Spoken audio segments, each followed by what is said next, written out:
everyone, old school Pokemon here. I'm back again with podcast episode number 33, joined by my usual co-host, Catch 'em All Collectibles, Dan. How are we doing tonight, Dan? Doing very well. How are you? I'm doing well. Excited for our Collecticon recap episode. Me too. It's been it's only been a week and a half since Collecticon. Pretty crazy. It went by pretty quick. And I miss seeing you in person already. Yeah, it's been too long until we meet again in Denver this fall. Or Long Beach. I can't do it. I'm too old. That's too far. It's not much further than Denver, but it is a hike. Oh yeah, definitely. Yeah, I am not looking forward to that flight. But yeah, before we get too far into it and before we forget, leave your questions down below for us and for our special guests, James and Cam. Most of you probably know them from ZNG Emporium. They've got a nice channel over there. They've been doing a lot of updates too and trying to get their new content schedule figured out. It's going to be exciting to have them on and talk to them. We had James on about a year ago now, probably. He was our very first guest, actually. Yeah, I was going to say he was one of our earlier guests, but yeah, I think he was our actual first, so probably not too long over a year since we had him on. So yeah, leave your questions below for us, for James and Cam. If you're looking for graded gem updates, I don't think they'll be giving those, but it'll help the algorithm, so feel free to leave any questions you want.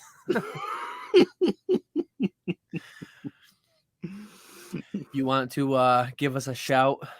Yeah. So this week, for any of you who aren't aware, Dan and I both partnered with eBay for the Save for Summer sale. So basically, everything within our eBay stores, minimum purchase price of $25 and above, is 15% off with a maximum savings of $75. So if you want to pick something up for a good deal, check out our eBay stores.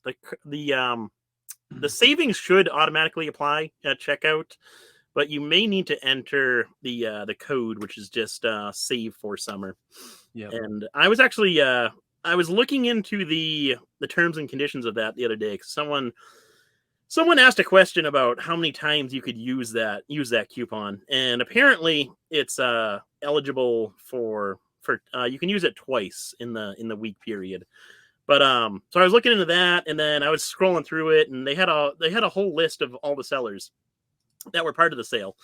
And there we go. We're actually two of only 162 eBay sellers that are part of this sale. So I was really surprised by that number. I thought there was going to be a lot more people part of it. Yeah, that's interesting. I didn't even think about how many times you could use the coupon. That was a good question by whoever asked you, and interesting answer. It's nice that they give you the option to use it more than once if you come back later in the week and, oh, I forgot this, let me scoop that up. But yeah, when you message me 162 people were in it, I would have assumed it was like thousands or something. Pretty surprising to me. So Nick and I are in an exclusive group of elite eBay sellers, I guess. Yes, and here we thought it was going to be everyone and their mother part of the exclusive group. And just so you know, if you find yourself in Nick's store this week, he does have some auctions ending this week. And apparently the 15% off covers his consignments. So he's essentially working for free this week on consignments. Yeah, because how this works is you're getting 15% off the item, but the agreement between eBay and the sellers is we're gonna split it. So we're each covering 7.5% of the discount that you're getting there. So basically, on consignment listings, I'm getting 10% of the sale price. So anyone who uses this coupon on those consignments, I'm going to have to cover 7.5% of the savings there, which basically means I'm making 2.5% on these consignments this week. Woo! Yeah. How many listings did you have this week? I think it's 120. So it's a decent week. Hopefully we get some really low prices this week. What's the heaviest hitter? It's I think what the heaviest hitter is going to be is a CGC Perfect 10 Japanese Shining Magikarp from Celebrations. It's actually one of the cards that's Celebi graded with CGC. Yep. And we sold one previously that originally it went for $2,000, but there was a zero feedback buyer that bid it up, and then some legitimate buyer bid $2,000, which I really didn't understand that. But then me and the legitimate buyer got to talking about the price point, and we both agreed that the zero feedback buyer that was bidding it up wouldn't have paid for the item. So we kind of brought the price down to where the last legitimate buyer had bid, and it was $800. So I'll be curious to know where this one ends up. Yeah, I thought $800 was absurdly high, but we'll see. Maybe it was a steal of a deal right there. Yeah, that will be interesting to see. I sold a couple CGC Perfect 10s today, like the Pikachu V Union. You know, the Pikachu V Union box from Celebrations. Yep. Those promos are like $1 a piece, I think. Oh yeah. I sold them for like $250, or I think one was $250 and one was $280. That's absurd. They're perfect. Perfect. 10-10, 10-10. Yeah, it is what it is, I guess. And before we get into the Q&A, I did just want to shout one thing for myself. I'll make a video on my own channel at some point, but anyone who's in the MetaZoo Discord, I was announced as an official partner. That doesn't mean I'm becoming a MetaZoo channel. That doesn't mean this is becoming a MetaZoo podcast. Definitely not. All it means is I'll have direct access. Like, I buy Pokemon through a distributor. I will be basically circumventing the distribution model, and I'll be buying direct from MetaZoo at I don't know if the prices are public, allowed to be shared, but they have this map pricing, minimum advertised price. There are strict guidelines and on where I can sell it, how I can sell it. I'll do a standalone video on that on my channel, just to not take up too much time here. But it's exciting to be able to have access for the time being, like through current times, all the releases, Wilderness. I've just openly bought it on like the open market like anyone else. I've bought it on eBay, wherever. So now being able to get it at discount prices will be really cool. So I'm looking forward to that. It'll be interesting to see what comes of that.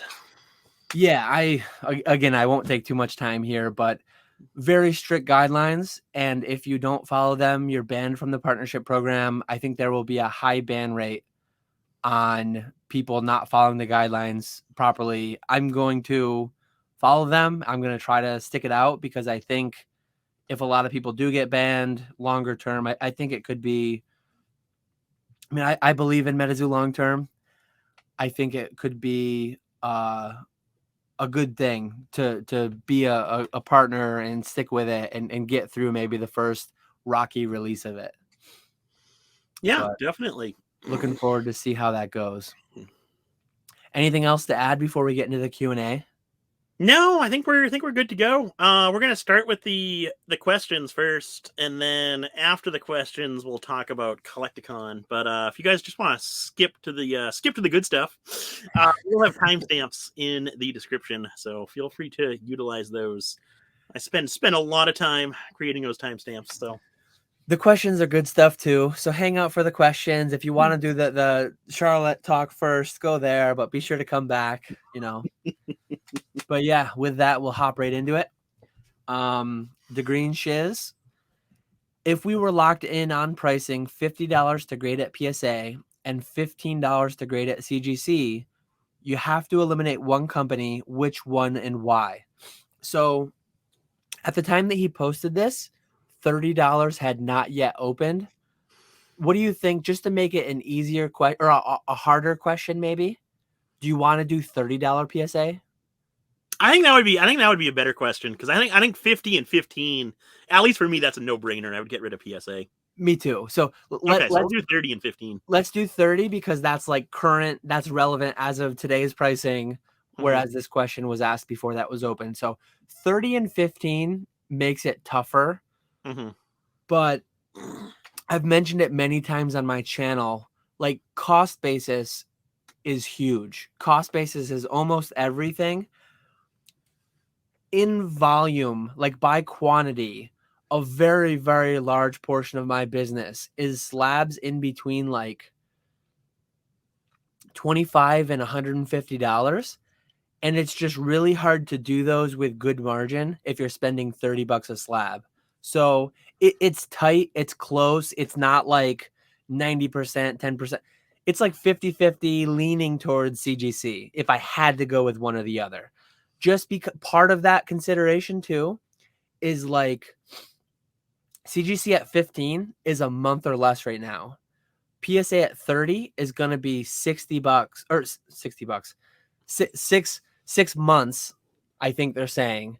So that's a big consideration. If PSA were to never lower below $30 per card, which I don't remotely think is the case, we're going to get down to 20. We might get down to 10, who knows.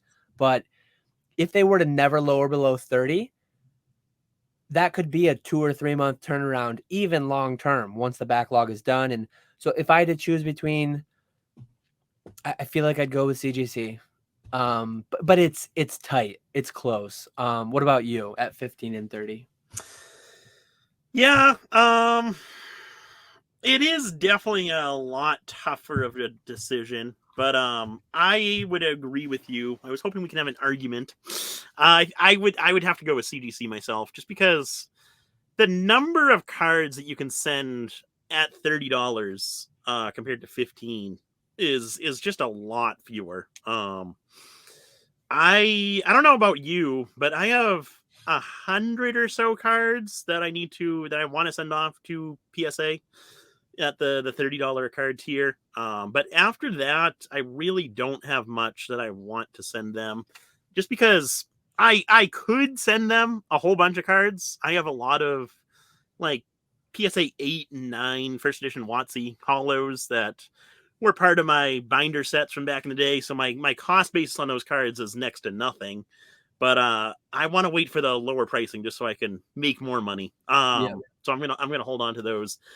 But yeah, the $15 at CGC, it opens up a lot more doors that you can submit a lot more cards and make more money selling them as graded cards versus just raw cards. Like at Collecticon, I brought a bunch of just like modern bulk cards, Pikachu V's, Celebration Classic Collection cards that are worth like $1, $5, maybe $6 in the raw copy. And then I was selling them at Collecticon fairly well for 20 to 25, sometimes $30 a piece. So, and I'm paying $1, $2 to get these cards, and then 15, which I'm the whatever membership, so I got I'm graded at $13.50. So still making a decent bit more than I can the single card pricing. And you can do that with a lot more cards, even at 15 than you could at $30. So I would have to go with CGC as well. Yeah. It's close for me, but it's leaning CGC for sure, just because cost basis is everything. Similar to you, I probably have, if I stretch, I might have 200 to send at PSA. I just hate, like, I've got one of my favorite cards in front of me. I've got Squirtle Squad. I hate spending more than $10 because I've graded over 10,000 cards with PSA. Mm-hmm. And I've done the vast majority of those at $7.50 to $10. To spend 3 times that for the same product for an expert at PSA to glance at it for 30 seconds and then put it into their 10-cent piece of plastic and label. It hurts me. It hurts my soul to spend $30 on that. So that's a big part of it, honestly. But yeah, I probably have 100 to 200 to send, and I'll have a video out in the next couple of weeks probably on what I send off to PSA for 30. And it's like I might not see those until 2023, which is crazy. Again, I mean, 6 months is the end of the year. Oh yeah, because Yeah. I was thinking it's 2021 still. Yeah, it's crazy that I still don't have stuff back from November and December of 2021, and I'm gonna be sending more stuff out at 4 times the cost. Like I sent those at 7, or maybe those weren't 750, but they were under 10. So sending at 3 times the cost and just volunteering to wait 6 months again. it does not feel great. Well, 6 months is better than a year and a half, 2 years. Yeah, it's still not great. But then like when 20 comes, I personally hope they go down by 5s from here, because at some point a tidal wave will come, and I hope they're careful. I hope they use lotteries properly. I hope they're ready to pull the plug if a tidal wave starts. But I don't think they're gonna let it become. They're not gonna say $10 a card. You can send as many cards as you want to. I hope they're not gonna be that stupid. I think they'll go 30, 20, 15, 10. If 10 comes, or it will come over like a 5-year time frame, but I think they'll go 30, 20, 15, 10. I hope though they go 30, 25, 20, 15, like really ease into it, because at 30 I have 100 to 200. At 20, 500, maybe towards 1,000, depending. 10, everything. Even like, and this is in the context of like prices have come down a ton from 2020 when I sent 5,000 cards. Some people are saying though, like, oh, you can't send everything still. You can still send a lot. Like, I don't know if these people who say you can't send a lot anymore, demand's not going to be there, but whatever. There's a lot of stuff that's still selling for, when a 9 sells for $20, you can send anything. Like, yeah. PSA slabs still have this weird floor where like anything will sell for 15 to $20. It seems like it's just crazy. I mean, I've sold slabs in bulk blindly to people, whatnot sellers, mystery bag makers, whatever they are. People are blindly bulk buying slabs at above $10 a slab. It's crazy. So yeah, I don't know. It'll be really interesting to see how the backlog continues to unwind, how prices continue to play out, and then how PSA tiers continue to roll out.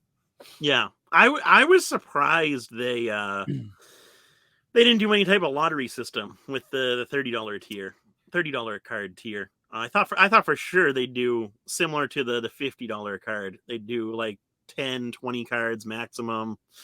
They'd utilize the middlemans, but they more or less just opened it right up to everyone.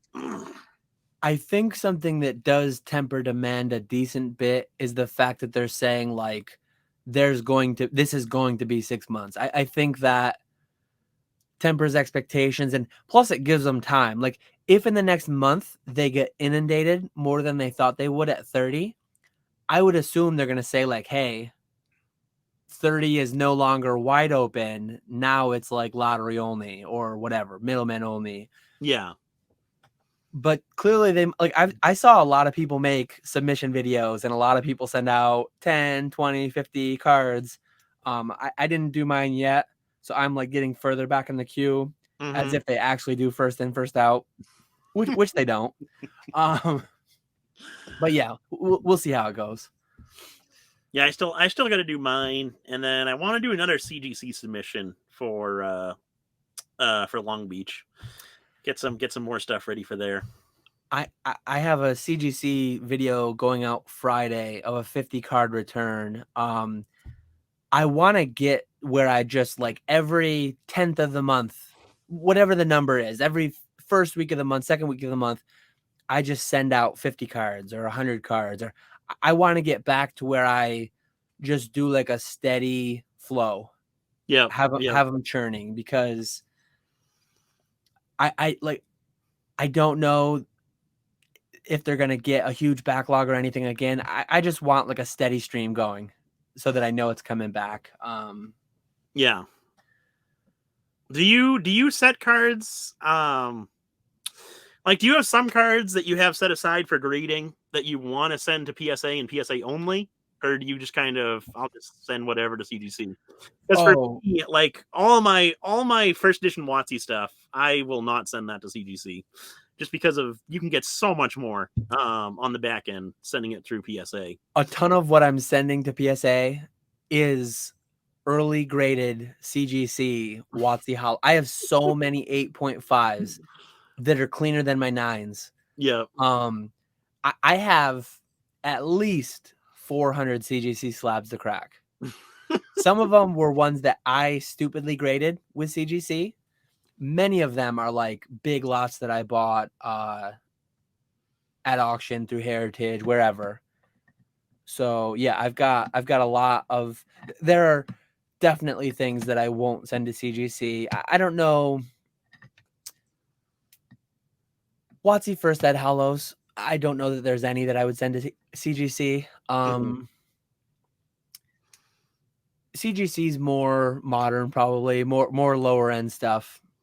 Yeah, I'm thinking modern and then unlimited WotC Hollows. I think I'm going to send some of those to CGC. Just because you're in a fairly good position where you still have a lot of graded cards. I'm starting to run low on graded cards.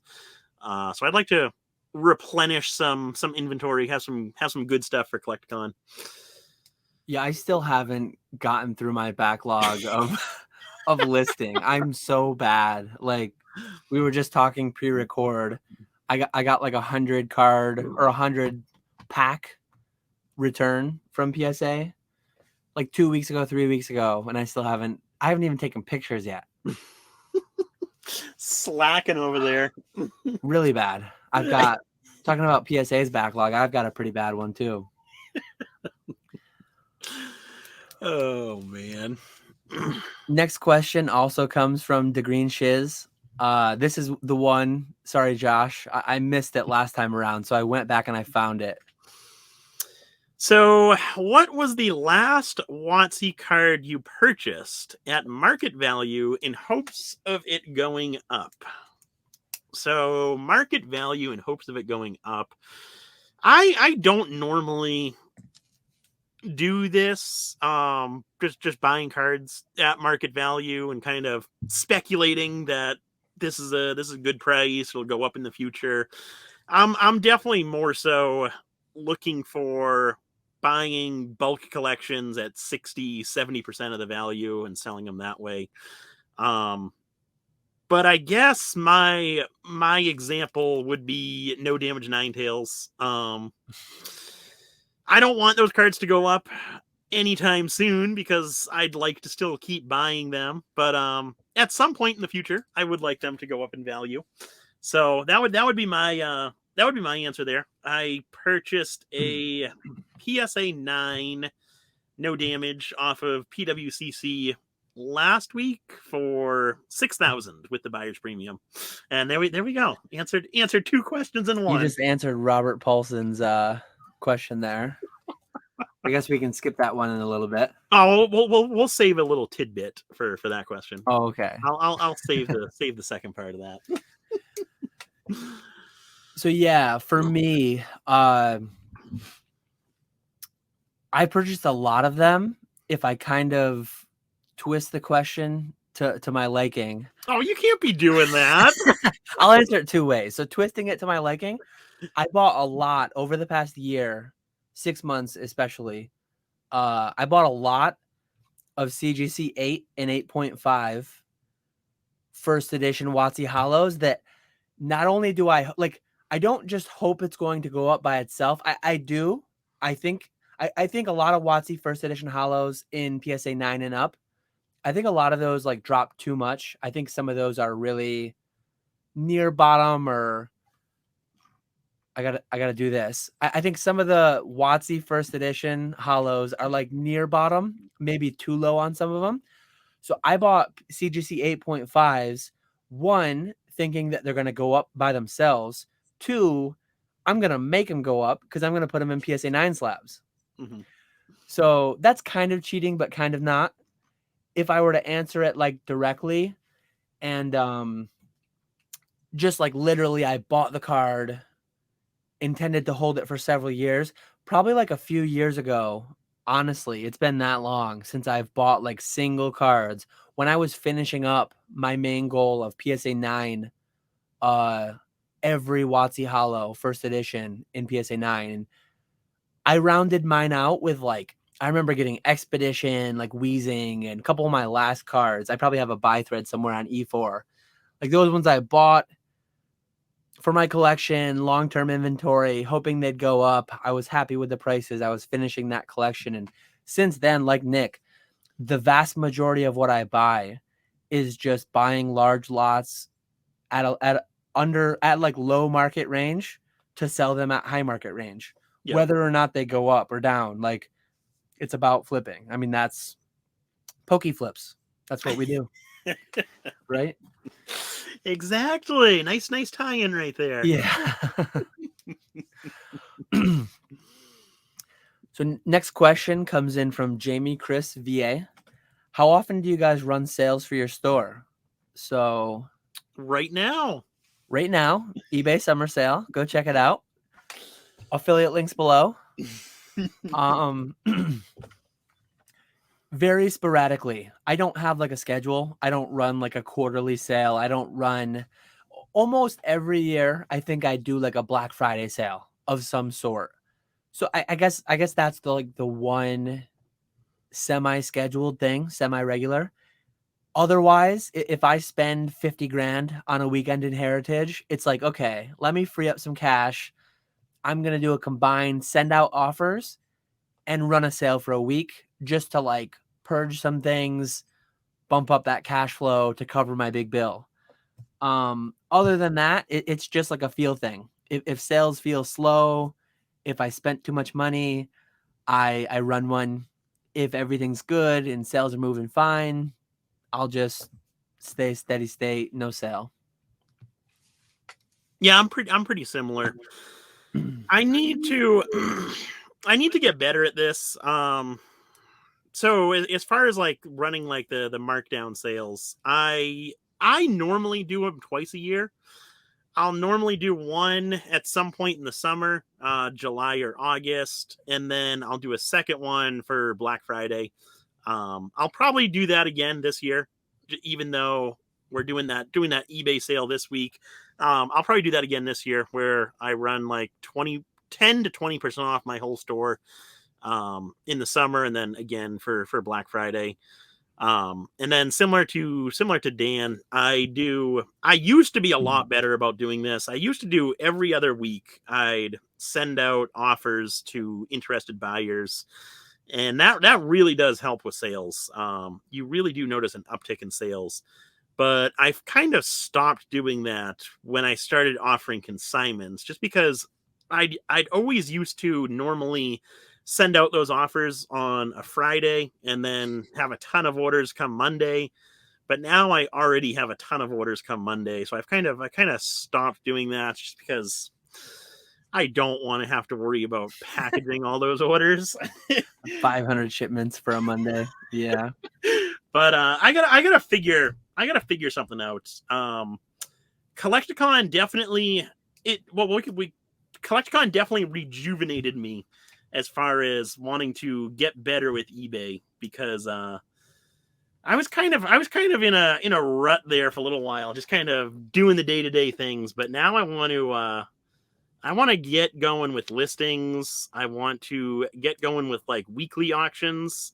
I'm thinking about I've kind of decided that I don't think I'm going to do any Whatnot streams anymore. I think I'm done with that. I think I want to do auctions every single day. So consignment auctions on Sunday, and then Monday, Tuesday, Wednesday, Thursday, Friday will be my own auctions. So that's the goal. We'll see what happens there. You didn't get rejuvenated for posting YouTube videos though. No, the YouTube channel is still dead. Go check out both our YouTube channels. Catch 'em All Collectibles post 2 to 3 times a week. Old School Pokemon's on about 2 to 3 times a quarter pace right now. Still waiting on that Collecticon recap. I'd like to see what you did there. And the May, or I think I have to do an April and May eBay sales recap. You owe us. You owe your loyal subscribers big time. One of these days I'll get back into YouTube. It won't be this week. It might be next week. Don't make false promises on PokeFlipz. We do come back to you guys though every 2 weeks. We're on episode 33 now. We're rolling strong here, so I'm keeping him strict here with our scheduling. I haven't started slacking with the podcast yet. You better never.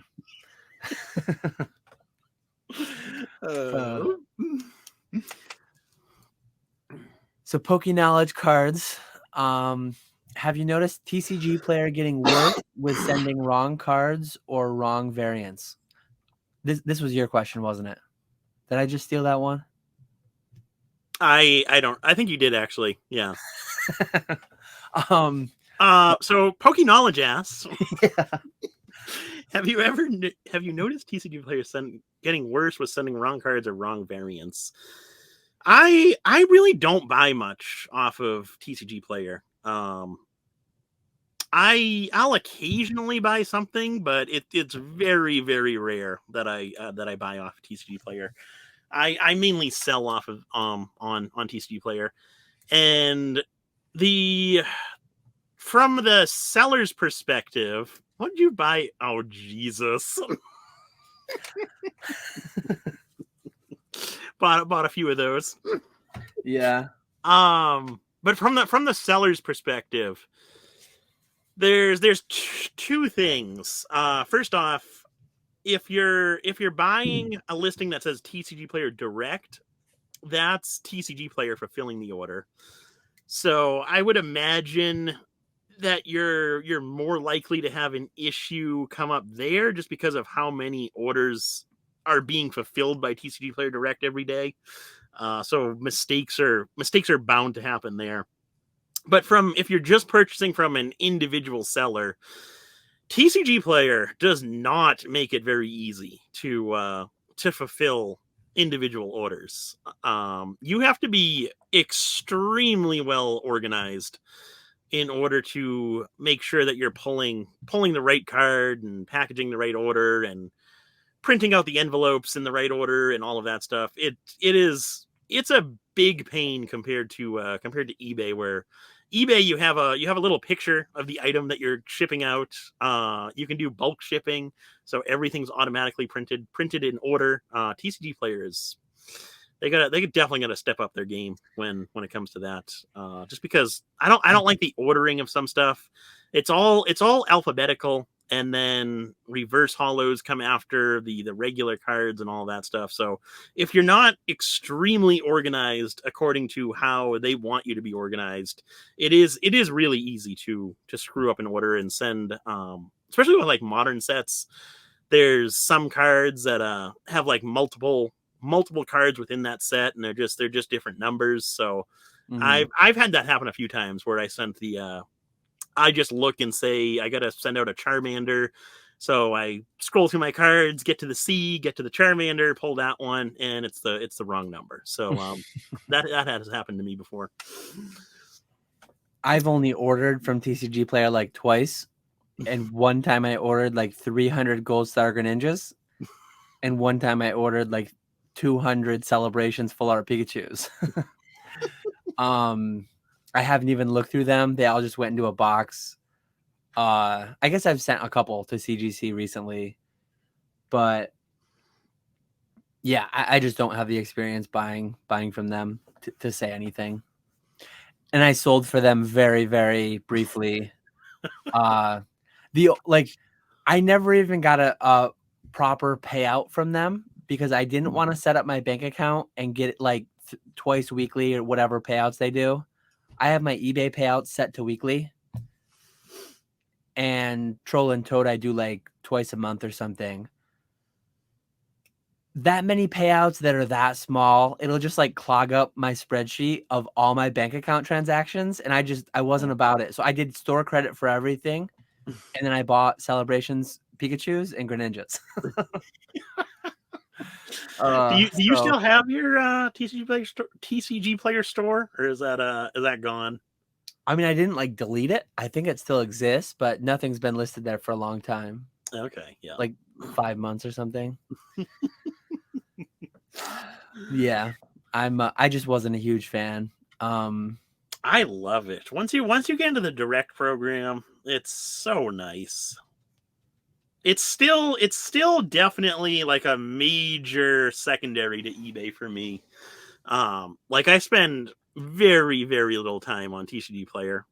Probably should spend a little bit more time because there's definitely some orders that I'll get like one order a day, and then I won't check TCGPlayer for a couple days, and then it'll be like 10 orders, and there'll be some stuff where it's like 4 or 5 days before I ship it out. So I should probably check it a little bit more. But most of the stuff is just TCGPlayer direct, so TCGPlayer's mailing the order, which makes it really, really nice. But yeah, for modern like bulk stuff, that is definitely the way to go.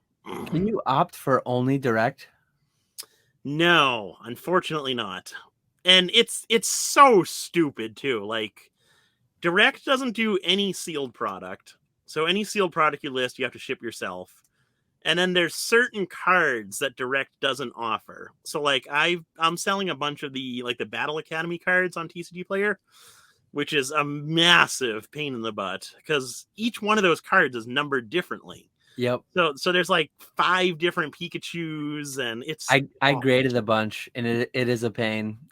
There's the number 14 or number 16 Charmander, and then the number 53, and the number it's crazy. And I graded like 10 each of all of them. But so TCGPlayer doesn't offer, like they don't have cards like that stored at their warehouse. So any of those like oddball cards they don't have on hand. So if you get an order that has like one of those cards and then 50 other cards, because they don't have that one card, they send that entire order to you, which that part kind of sucks. Yeah. But luckily those orders are few and far between. Normally it's just 1, 2, maybe 5 cards that I'm mailing out per order. Which even though some of those orders are depressing, I'll sell a lot more people than you think will buy a single card for 5 cents plus they charge 78 cents shipping. But then after you factor in the 30-cent fixed price fee plus the whatever 10% that TCGPlayer takes, whatever that is, 84-cent order turns into a 53-cent order, and postage alone is 53 cents. So you're losing money by selling that card. You love that grind. I love just losing money. I don't know how you do it. I'm gonna go buy a card from you tomorrow. Make sure it's one of the ones that don't say fulfilled by direct. Oh, definitely. The cheapest one, not fulfilled by direct. One card. I'm going to message you 3 hours later asking when it's shipping. Oh, man. I think I stole that question from you because I knew you had this one hogged for yourself. Oh, that's true. You were just jealous why. you didn't get your own question. Now I've got to just sit back and not answer this one. Robert Paulson, question for old school. I don't care about Dan. Were you the winner of the PSA 9 No Damage Ninetales on PWCC, or did Rusty make the winning bid of 5,000 plus the 20% buyer's premium? So, like I said, I did win that auction on PWCC. Super happy about that. It was actually funny. I was talking with Rusty on Instagram about well, we were talking, and somehow PWCC came up. This was before CollectCon, so before the PWCC auction ended, and he asked if I was bidding on anything for PWCC or something like that, and I said, well, there's one card that I'm looking to get, kind of being a little bit vague, and he said, oh yeah, I think we'll both be bidding on that card. So at that point, I thought I thought for sure he was going to get it as opposed to me, but fortunately, I was able to scoop that one up. He decided not to bid on that one, which I was super happy about that. But You're welcome. yeah, he had spent too much that weekend. Yeah. But I actually had a maximum bid of $5,000 plus the 20% buyer's premium, and I won it for exactly that. So luckily, the second highest bidder didn't bid another. Well, I think you have to bid $5,100 on PWCC. I don't think you can bid $5,001. They do have bigger. Yeah, they have like hard increments. Yeah, you can't play the 1 cent game on there. But no, I was happy to add that one into my collection. That'll be a new YouTube video that I do at some point soon. I want to do an updated no damage Ninetales video. Let's see it. We're all waiting. Coming to a theater near you. Yeah. Winter 2023. Celebi Collectibles with the next question. How far into the future do you buy inventory? Answer this for vintage and modern separately. What is the maximum quantity of a card that you'll buy if it's like too cheap? And how long into the future will you plan to sell them all? And I put like example given because it was a lengthy one I had to paraphrase. Gold Star Greninja. So Gold Star Greninja, it's one that I want to revisit. I need to buy like hundreds more. If a card is at the right price, I will buy a lifetime supply. Like I really like that card and it's really cheap. I want to have enough of that card that if I'm still doing this in 50 years, I want to reach back to a Gold Star Greninja, open it up, send it out to PSA or CGC or whoever the new elite premier third-party grading company is. So yeah, if the price is right, I will buy thousands and thousands. And we've been talking about Rusty a lot. We'll talk about Rusty a lot more at the end. Rusty shows that this is like a good business strategy. He has just tons of bricks of those like ubiquitous gold Black Star promos from WotC. I only have one, the Mew number 8. And I don't have a brick of it, but I have a lot of the Bumblebee Pikachu number 27. And cards like that, if you get in low enough, just grade. Like if you're sending out grading monthly or quarterly, just send a few of them in every time, keep it replenished, and just make that $5-10 margin on that card like forever. Yep. And if and when like a crazy stupid boom comes up, like 2020 was, some of those promos were going for stupid money, like really crazy money, because you couldn't get them turned around through PSA quick enough. And some of those promos were going for like $300 that are back down to like 50 now, I think. But even at 50, if you've got a card for a couple bucks and you pay $10 to grade it and you're selling it for 50 and a 10, that's good business. How about you?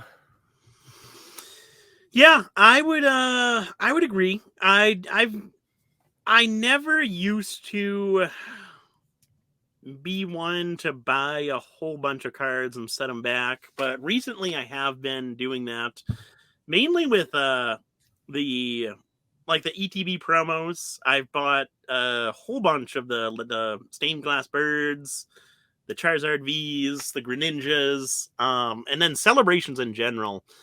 I bought a ton of the the WotC Classic Collection Celebrations cards, just because I really like them. I think a lot of them are really, really cheap. I really can't see them going them getting much cheaper than they are right now. Maybe they will, but Then because you'll like just buy more, right? yeah, exactly. But yeah, I do want to start getting into doing that a little bit more. Just kind of buying stuff, setting it back, and seeing what happens. Especially with these cheap cards. The Gold Star Greninja is a great example. But even the stained glass birds at 10, $12 a piece is what I've been buying those at. I think even that's a great pickup because the artwork on that card is so good. I was waiting to see if you'd bring up your pins that you have like 5 lifetime supplies of. Hey, that was a good purchase too. I don't regret that purchase.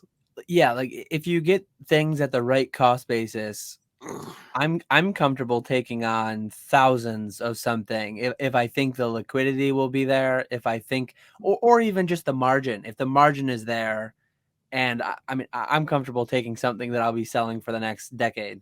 Mm-hmm. Plus, it's easy to sell the same thing over and over and over.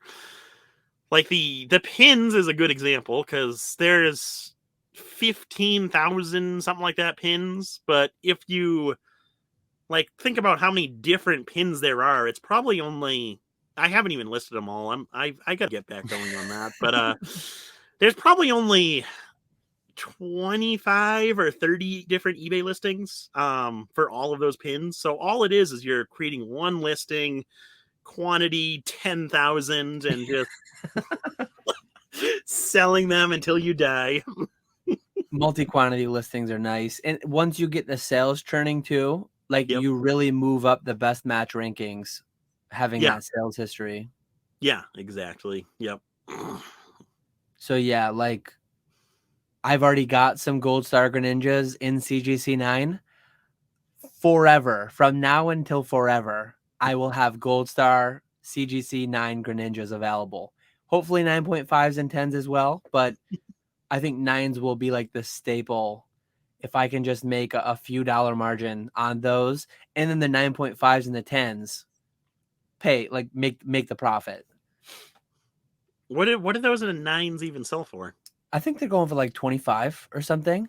Nice. Yeah, because I mean 13.50 talk 5, I'd say $8 between shipping and eBay fees. Yep. Only making a few bucks, but then the 9.5s and the 10s are the profit. Yeah, exactly. And 5 years from now, you'll look and you'll see a Gold Star CGC 9 Greninja with like 1,000 sold. And I'll have quantity 10, and then when those sell out, I'll have more. It'll just forever. Yep. Rusty does those with a lot of WotC Black Star promos. Yeah, and it's paying off big time for him now. Oh yeah, definitely. Did we answer the first part of that question? How far into the future do you buy inventory? That's that's basically the. And he did ask for like vintage and modern separately. I treat them both the same. Like it's all about if I get them at the right cost basis. I don't care whether it's a brick of WotC Black Star promos, and I don't care if it's 1,000 Gold Star Greninjas. Mm-hmm. I treat them the same way. Essentially, it's a function of liquidity, not a function of like age. And I think the liquidity on like a Gold Star Greninja and a WotC Black Star promo are probably fairly similar. Oh yeah, definitely. In 5 or 10 years, the Gold Star Greninja might be more prone to like fading because it won't be super new and it won't be super old. Like the WotC promos will always be the original. Like Black Star promos are always going to be the original promos, but Gold Star Greninja runs the risk of like kind of fading into the middle. There'll be a new promo and a new promo, something shinier and cooler. And I don't know if Gold Star Greninja will ever fade, just because it's tied in with the Gold Stars. The Gold Stars won't ever fade, so I don't think this one will either. It probably won't, but it has a higher risk, I think, than like a WotC Black Star Yeah, promo. yeah. But yeah, I'm comfortable having, if there's a day that I have, like, I don't know what they are right now, but if they're like $1 tomorrow, I'll just buy 500 more of them. And then if they go to 50 cents, like the celebrations Pikachu's did, I'll just buy another 1,000 of them. I'll just have like $5,000 into like 10,000 Gold Star Greninjas that I don't know what to do with. There we go.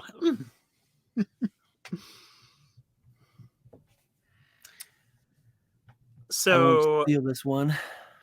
Oh, this is my question, right? Yeah.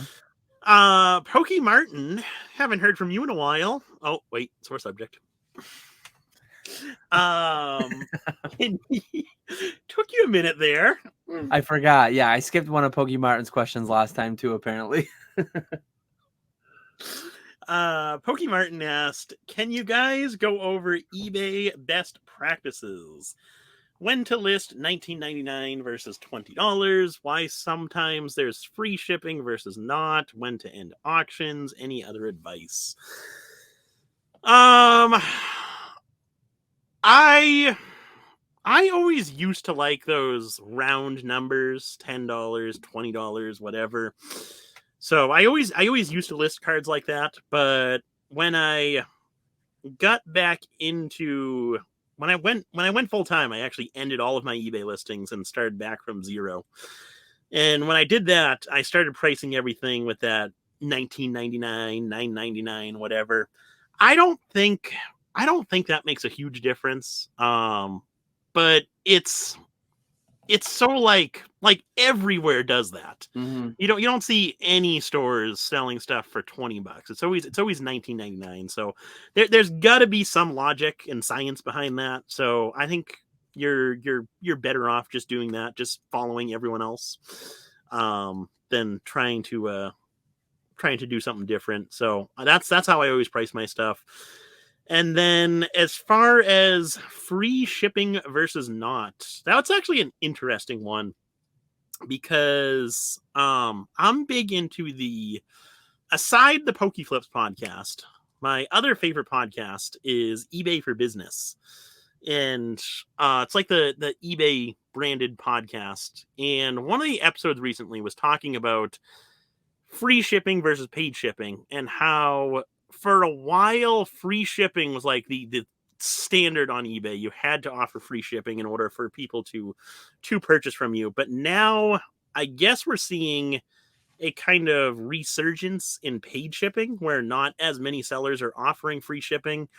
So I think that's kind of an interesting one. I've gone back and forth on that for a long time.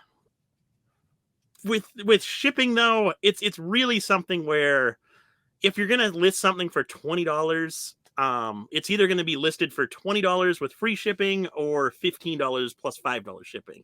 So you're not making or losing any more money by offering free shipping, at least if you're doing it right, which you should be factoring in the cost of shipping when you're offering free shipping on your actual item price. But the pro of offering like paid shipping is if you have a return request, you don't have to refund the shipping.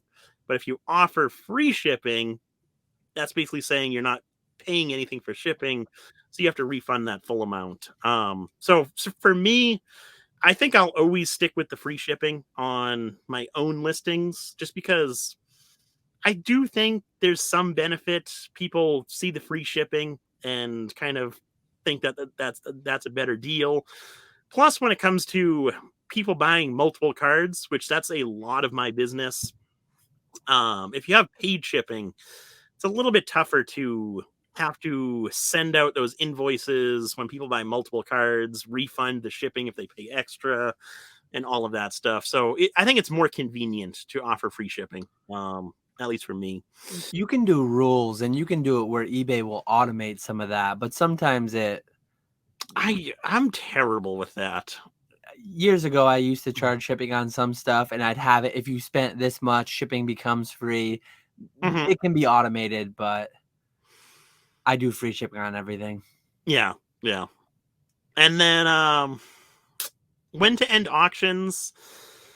I've always gone with Sunday nights. I think that's probably the best time. I think that's still probably the best time. Saturday, Sunday nights, that's kind of always the time that I've gone with. As long as you don't want to be ending like high-end auctions or really any auctions at some like random time, like 2, 3 in the morning. That's a bad time to end an auction. Really late, really early. Mondays are typically a bad time for auctions to end. You want to end your auctions when you're going to have the most eyes on eBay, which is typically after work, weekends, stuff like that. That's typically the best time to end an auction. And then another thing of advice is just I would say pictures and item titles are your two biggest things. You want to have good pictures. I would recommend like a black background for Pokemon cards. Don't use a white background. Or if you have a scanner, that's probably the another really good option. I like taking pictures just because it's a lot quicker. And then titles is the most important thing. There's a lot of people that don't know how to use titles. Titles you so for me, for example, I start off with like the biggest keyword. So for what we're selling, it's obviously Pokemon. So that's always the first word in every single one of my listings is Pokemon. And then I go to the next kind of the next most important, which is the set name.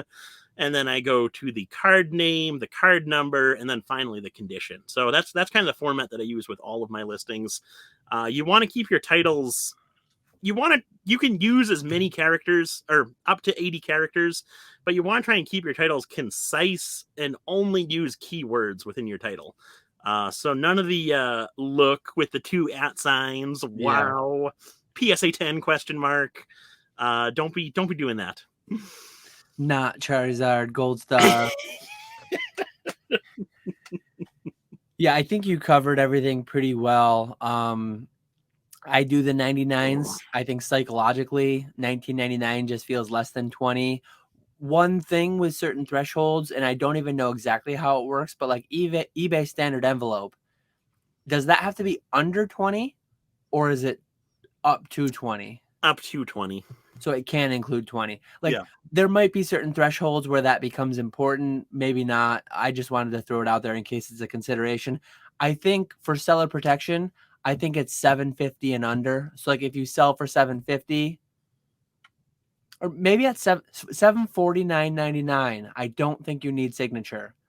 But then Oh, that's a 750 good one. and then 750 you do. Mm-hmm. So technically, if you sell for 750, you'll net like $3 less than if you sell for 749.99. But you won't have that protection of the signature. So yeah, I mean, there's different like cliff threshold type things that might come into play, but I do everything. I price 99% of what I list as the cheapest on eBay. So sometimes if someone's like $39.99, I'll just go like $39.95. But I usually end either in a 9 or a 5. Sometimes I just go a whole dollar cheaper and I go like $38.99. It's sporadic. There's no rhyme or reason to it really. And then if I run like a sale, sometimes the numbers get weird because I'll do like a 15% off sale, and that's like it doesn't end up with very clean numbers sometimes. Yeah. Free shipping, I do it on everything. There are ways to do rules if you want to charge actual shipping. I think when you charge shipping, though, you open yourself up to complainers. Mm-hmm. I remember years ago when I used to charge shipping, I just do like a flat, I want to say it was $3. Certain places would be like 276 and certain places would be like 314. So I just did somewhere in the middle. Yep. There were times where, and you can print out a USPS label to where it doesn't show the price you paid. I think you can still I think all my labels by default don't show the price. I don't even Mm-hmm. know if you can print them to where they show the price, but years ago you could. I remember having buyers reach out to me. I want a refund. I see that you paid $276 for shipping and you charged me $3. And it's like, okay, free shipping forever now. Because like if I charge free shipping on a $20 slab, it costs me anywhere between $350 and $450, depending on where they live, to ship it. If they buy two now, it costs the same amount, so I'm just netting that much more. Mm-hmm. One thing I recently did do, I think I made a rule. If you buy, I don't know if it's 3 or 4. If you buy 3 or 4 or more, you save $5 on your order. I think it's $5 for every 3 items you buy. So if you buy three $50 slabs, it'll be $145 instead of $150, because I do save on the shipping, so I pass it along to you. And if you buy 12 of them, now you're saving $20.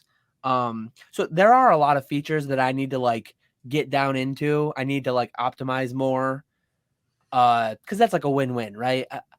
It makes the buyer feel better. Oh, they're passing along that savings to me. And what you were saying about the whole keyword thing, I don't know. Has eBay ever reached out to you? Have you ever talked to any of their like listing account specialists, whatever they call them? I used to talk to them whenever because they'd call every once in a while. Now I just don't even pick up. I'm trying to be like better now that I'm doing this full time. I had a couple Zooms the other day, a few weeks ago now. I think I have another one coming up soon with like an account specialist, and we talked through the whole, like we looked at my listings. We went through, hey, I see this. Talk me through why you do. Like, she wasn't by any means an expert in Pokemon cards, but she like saw some things. She threw out some ideas. She mentioned how important like the first 5 keywords are.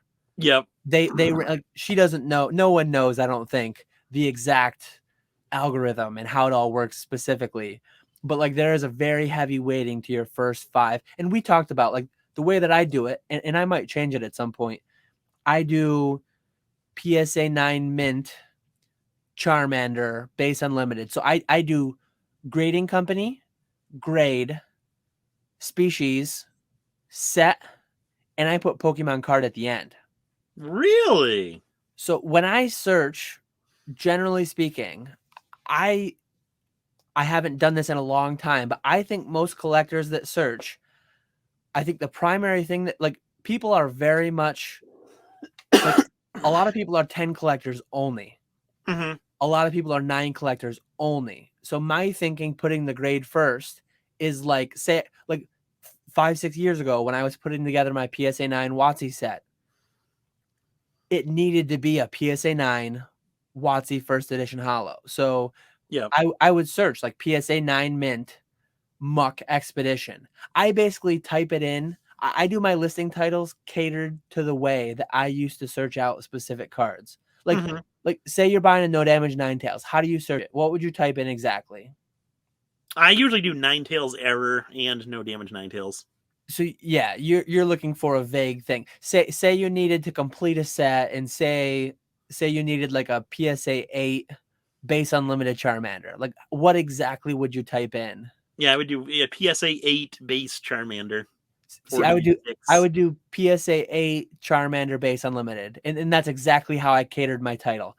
I don't know if I'm like representative of the average consumer and how they search, but like that's my methodology for why I do it the way I do it. If anything, maybe the species is the most important. Like, Pokemon card is like the most generic thing. I don't specifically put it usually when I'm searching a specific card, because some people don't even include that in their title. Like, I think you need it in your title in case they put it in their search, but a lot of people will just search PSA 9 Shadowless Squirtle. I don't think they put PSA 9 Shadowless Squirtle Pokemon card. Yeah, right? but if people just I've always felt like you need to have Pokemon somewhere in your title for You those people do. who just type Pokemon and want to see the listings. Like, I think the people most likely to want, well, anyone would want to buy this because this is Squirtle Squad, but he's not for sale. But I think the people most likely to want this would be searching out like this specific. Like, most people that want a PSA 9 Squirtle want a PSA 9 Squirtle. So they're Yep. searching for the grade, for the species. If people search like Pokemon cards, they're going to get those ones, the mixed lots, the grab bags that people are paying like 20%, the added fee you can pay for like premier search Oh results, the yeah. promoted listings. So like you're going to lose to those ones anyways. Yeah. That's my thinking behind it, but yeah, that's like it's Yeah, something that I'm that's an interesting one. I never thought of it like that. talking it like very interesting and useful conversation to talk it through with, and she like I think I'm the only person she's talked to that sells Pokemon cards as of yet.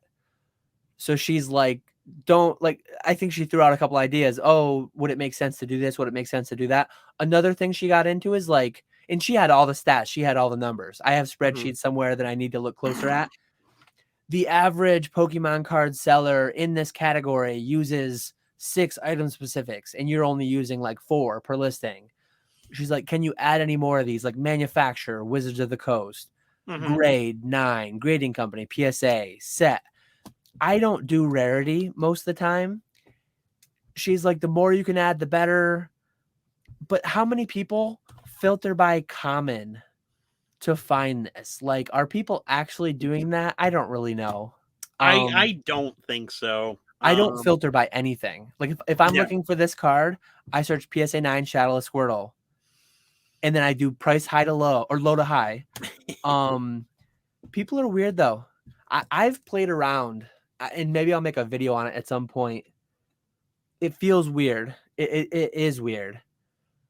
I sold a PSA 10 Red's Pikachu, the Japanese one, for $200. That card, the lowest list on eBay is like 120. Man, it was my last one, so I didn't really want to sell it really quickly anyways. I don't have any more raw. I don't have any more at PSA. Like I might never restock this card, so I was fine not selling it. yeah, But I put it at 200 and I like juiced up. I juiced up the sponsored rate. yeah, eBay pumped it and it sold. yeah. I'll never understand that. Like if I'm a collector for that card, please people, please search PSA 10 Red's Pikachu. And that's how I have it titled because that's how I search it. Do low to high. And when you, like sometimes people will pay such a high sponsored rate that like my $200 one might have been slotted search result 1, even if you put it low to high. And then the next one might have been $110. Like scroll down 10 pixels. And this is another thing the eBay rep told me. I think it's slots 1 to 3, or maybe it's 1 to 4, and then like 9 to 13 or 9 to 12 are sponsored slots. So if there are enough people paying the promoted listings fee, the first 3 or 4 search results, and then between like 9 and 12 will all be sponsored listings. Yep. So like you have to consciously go down. And I actually I'm testing it right now. I have sponsored on all my listings below like 250. And the week that I put those all on, sales jumped a decent bit. And I've been like consciously not being the cheapest on eBay intentionally for some of them.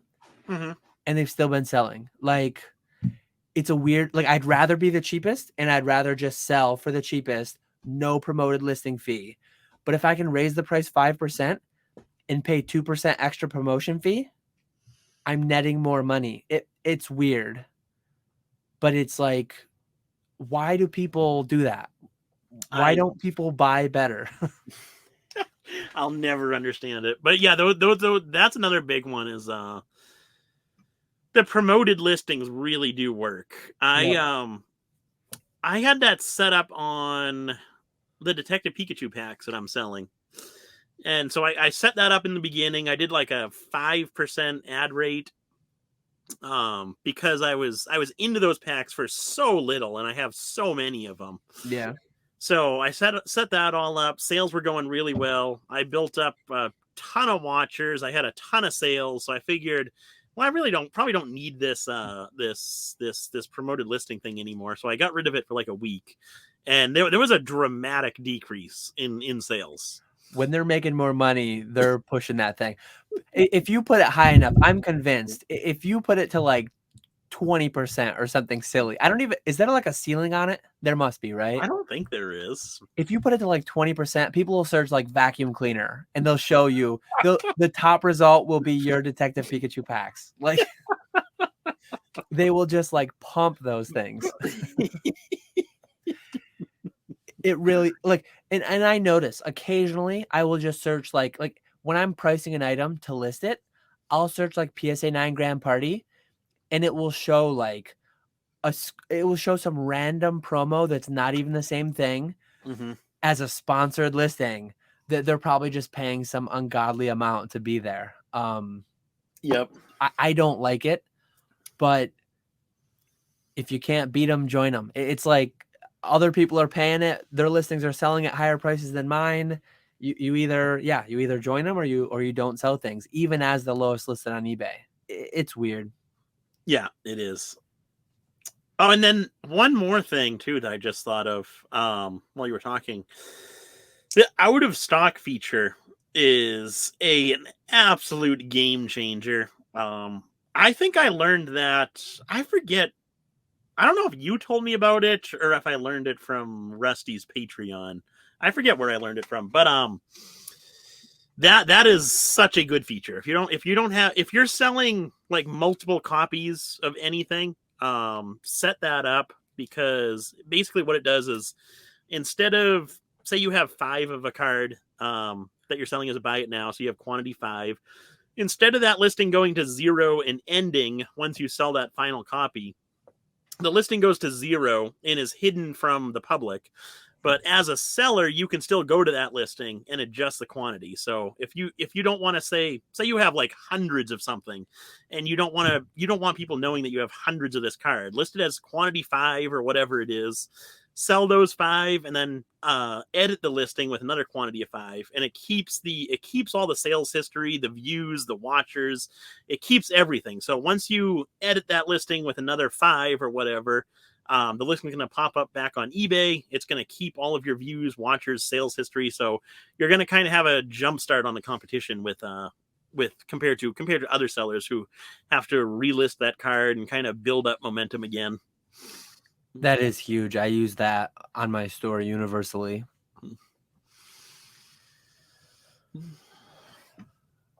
Think that did you have anything else for that one? I think that's everything. Covered that one well. Pokemart had another one because I skipped one of them last time. Are there still many people who collected back in the 90s that did not end up returning to the hobby in 2020? Is it possible to see another explosion for the 50th anniversary? What percent of people do you think like didn't return to the hobby in the 2020 boom that were in it in the 99 boom? So this is complete guess. I don't think I'm even gonna put a number on it because it would just be completely pulled out of nowhere. I mentioned this so many times with respect to so many questions. We are so engrossed in the hobby that we can't even fathom people like Pokemon is in my life every day, all day, most days. But how could people have lived the past 2 years and not have seen Pokemon everywhere? My brain can't conceptualize it because my brain has been fed Pokemon throughout the whole time period. But no, that's what, I have a lot of friends that were into Pokemon in the 90s, and occasionally I'll ask people hey, did you oh, that's still a thing? That's yeah. A lot of people have no idea any of this is going on. A lot of people have no idea any of this. I lived from 2003-ish till 2014, not really knowing Pokemon cards were still a thing. It would blow your mind. And is the number 10%? Is the number 40%? I have no remote clue. Would you say it's over or under 50? I would think under 50. Complete guess though. The world is a big place, and then on the whole 50th anniversary thing, it could be another explosion. Pokemon might not make it to the 50th anniversary. No idea. No idea what's going to happen with that. That's so far away. 25 years from now, that is so far away.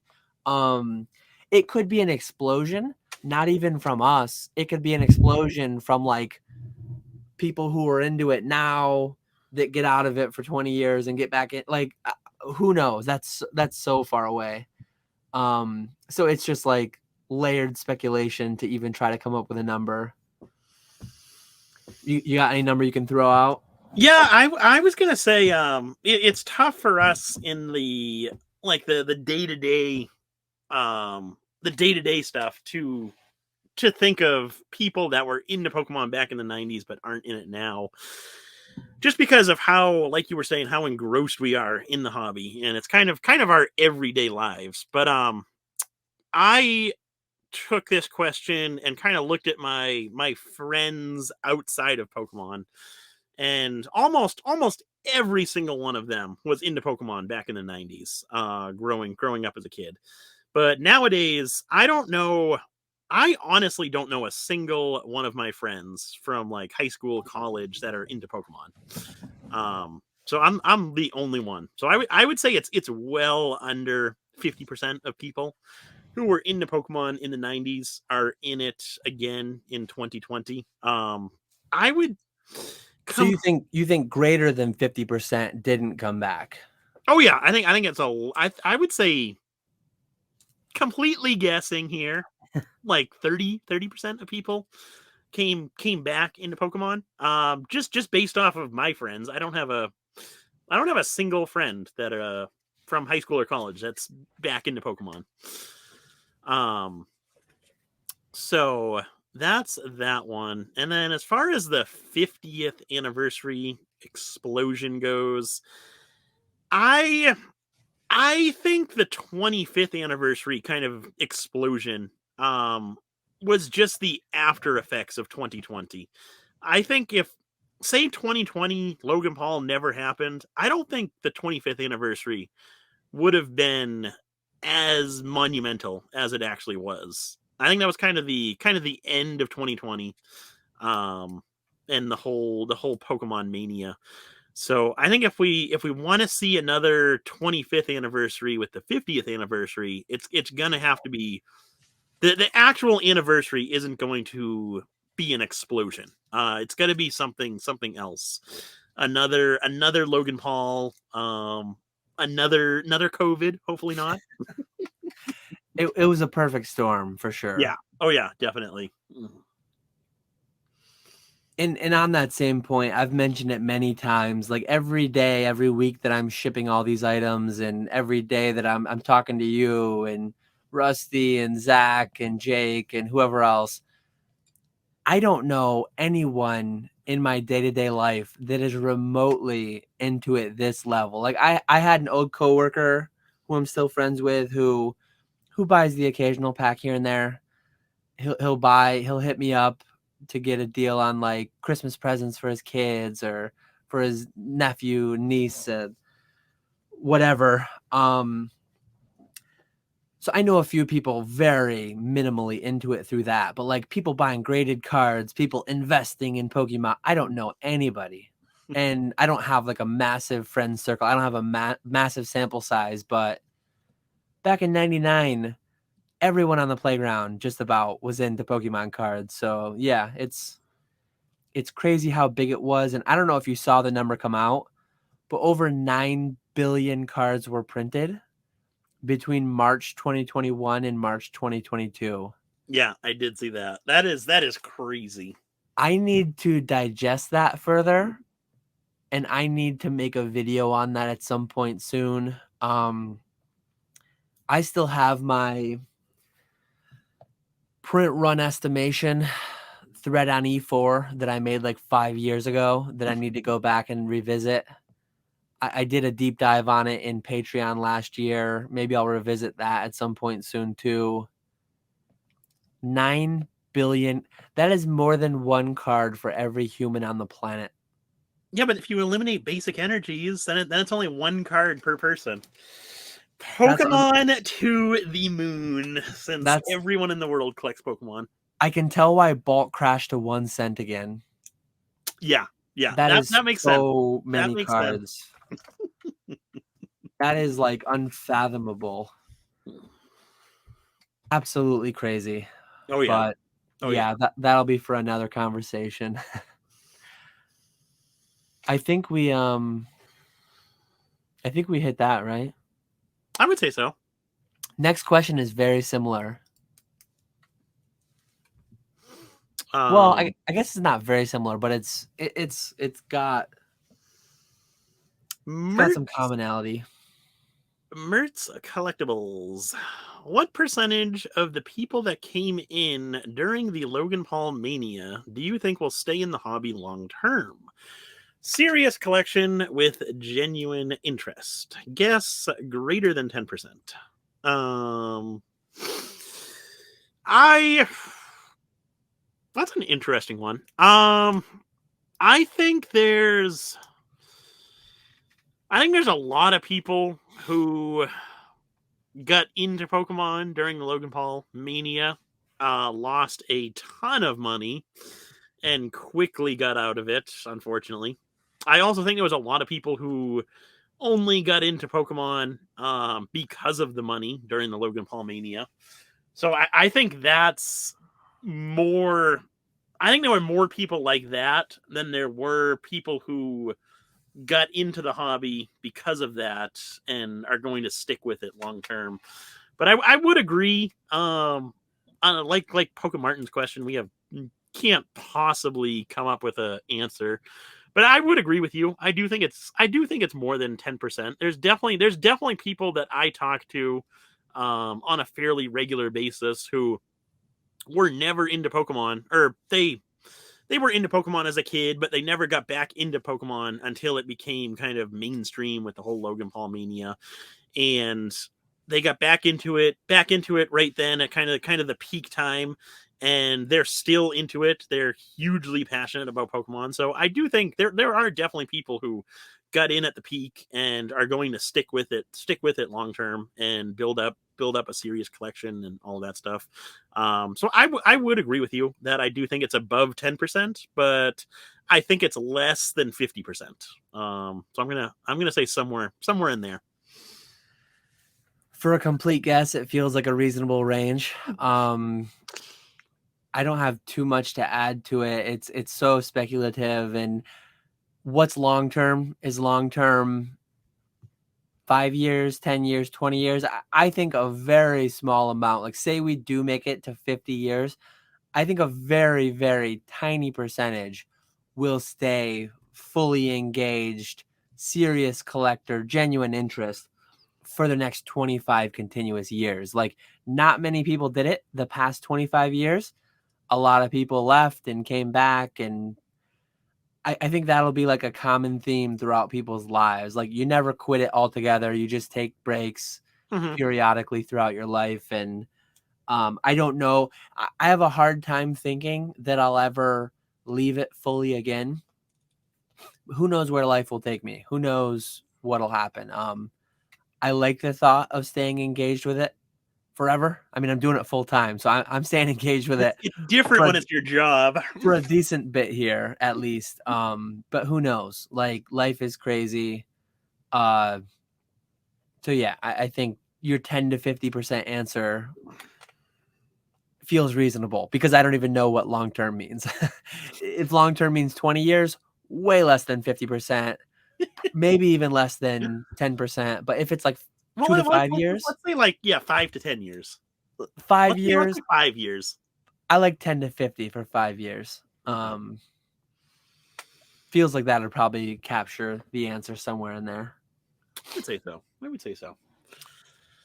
Once again, we're in agreement. Yeah, we agree too much. So Matthew Bay asked our last question, then we'll get into the Collecticon.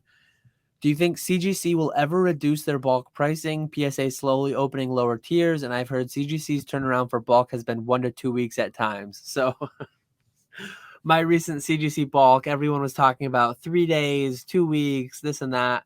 Mine took a month. I don't know. That's how long mine have been taking too.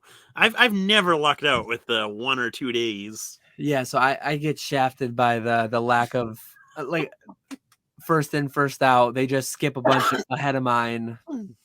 I go to the back of the queue, whatever. 100%. As PSA, and PSA will inevitably get to 15, I think. They'll definitely get to 20. They're already at 30. 100% they're going to get to 20. 99.9% they're going to get to 15 eventually. CGC will not survive being at the same exact price as PSA, I don't think. I think they'll always have to be some percent lower.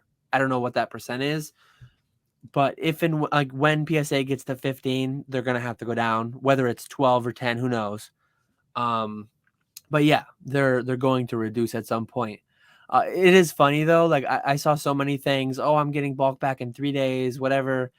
CGC is going to have to lower even before PSA does.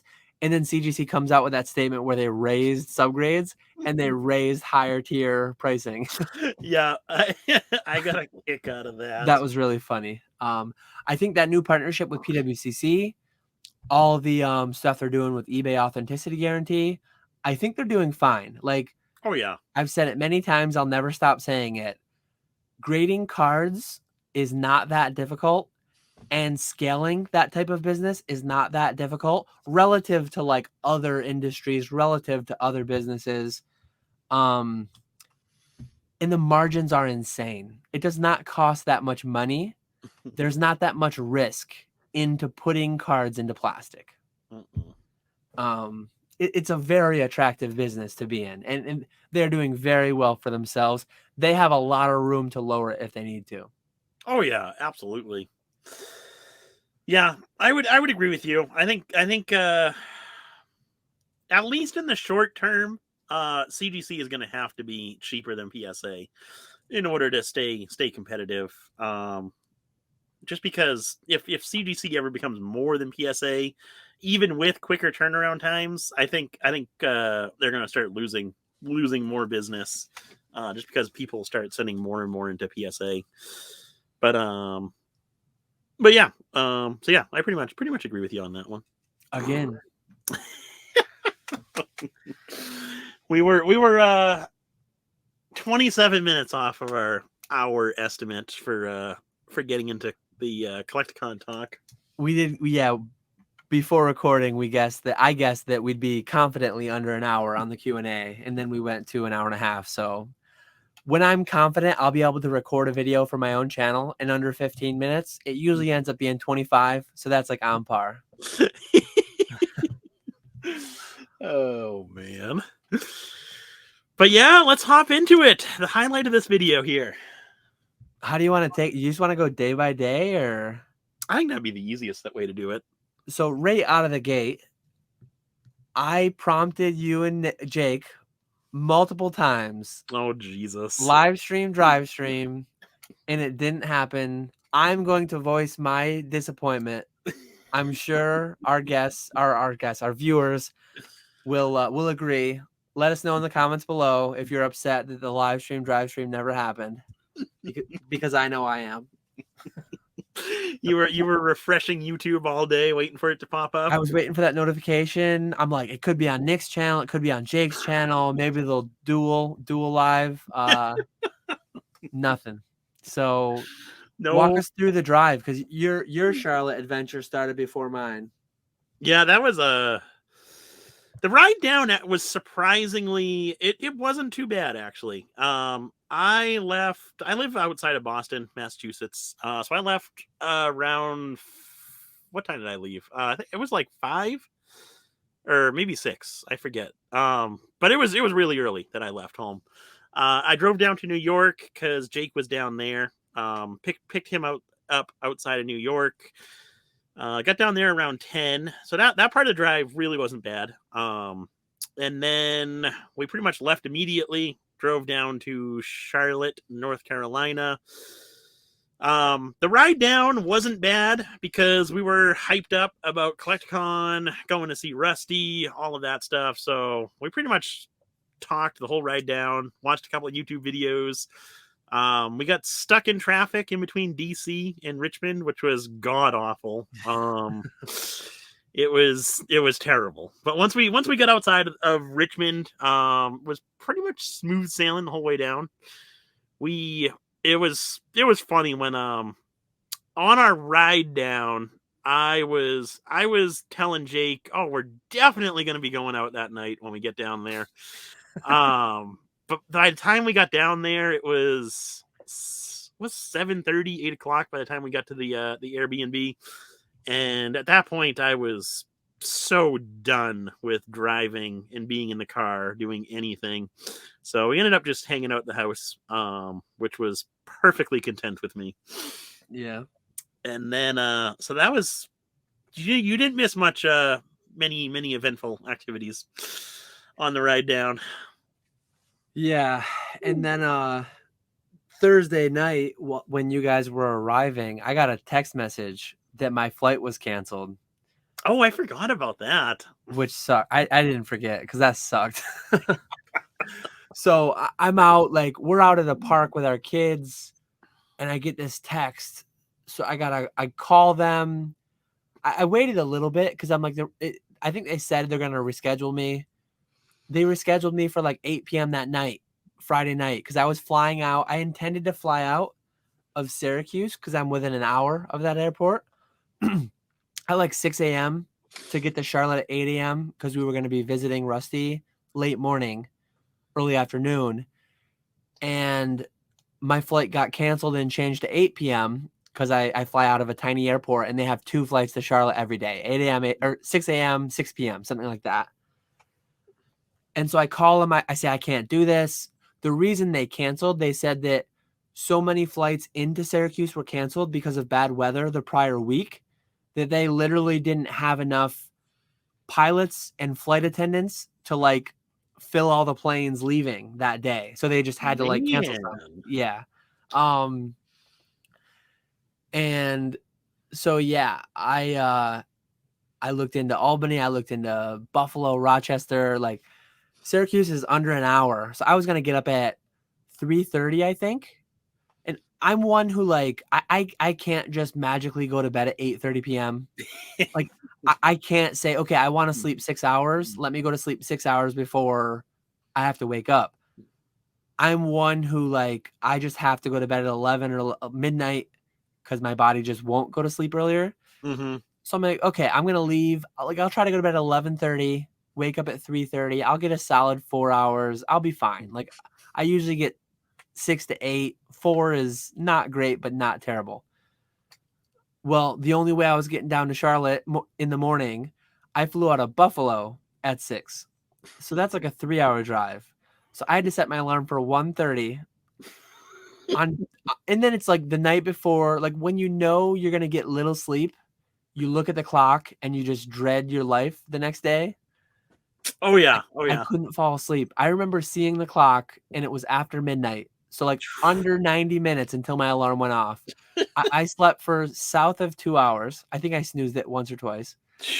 I slept for under 2 hours Thursday night, drove 3 hours, flew, and I can't sleep on planes, but No.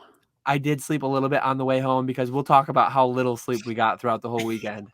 I'd be surprised if you didn't sleep a little bit on the plane home. So yeah, so on 2 hours sleep, I arrived to Charlotte at the same time I originally was going to, but it was like after a much longer drive. And Buffalo Airport, though, I will say, parking was amazing, better than Syracuse. I had thought I had flown out of there before when I was younger, but I didn't really remember the airport. Similarly, a tiny one, really easy just getting in and out of it. So it was fine. It just 45-minute drive is way better than a 3-hour one for pre and post flight.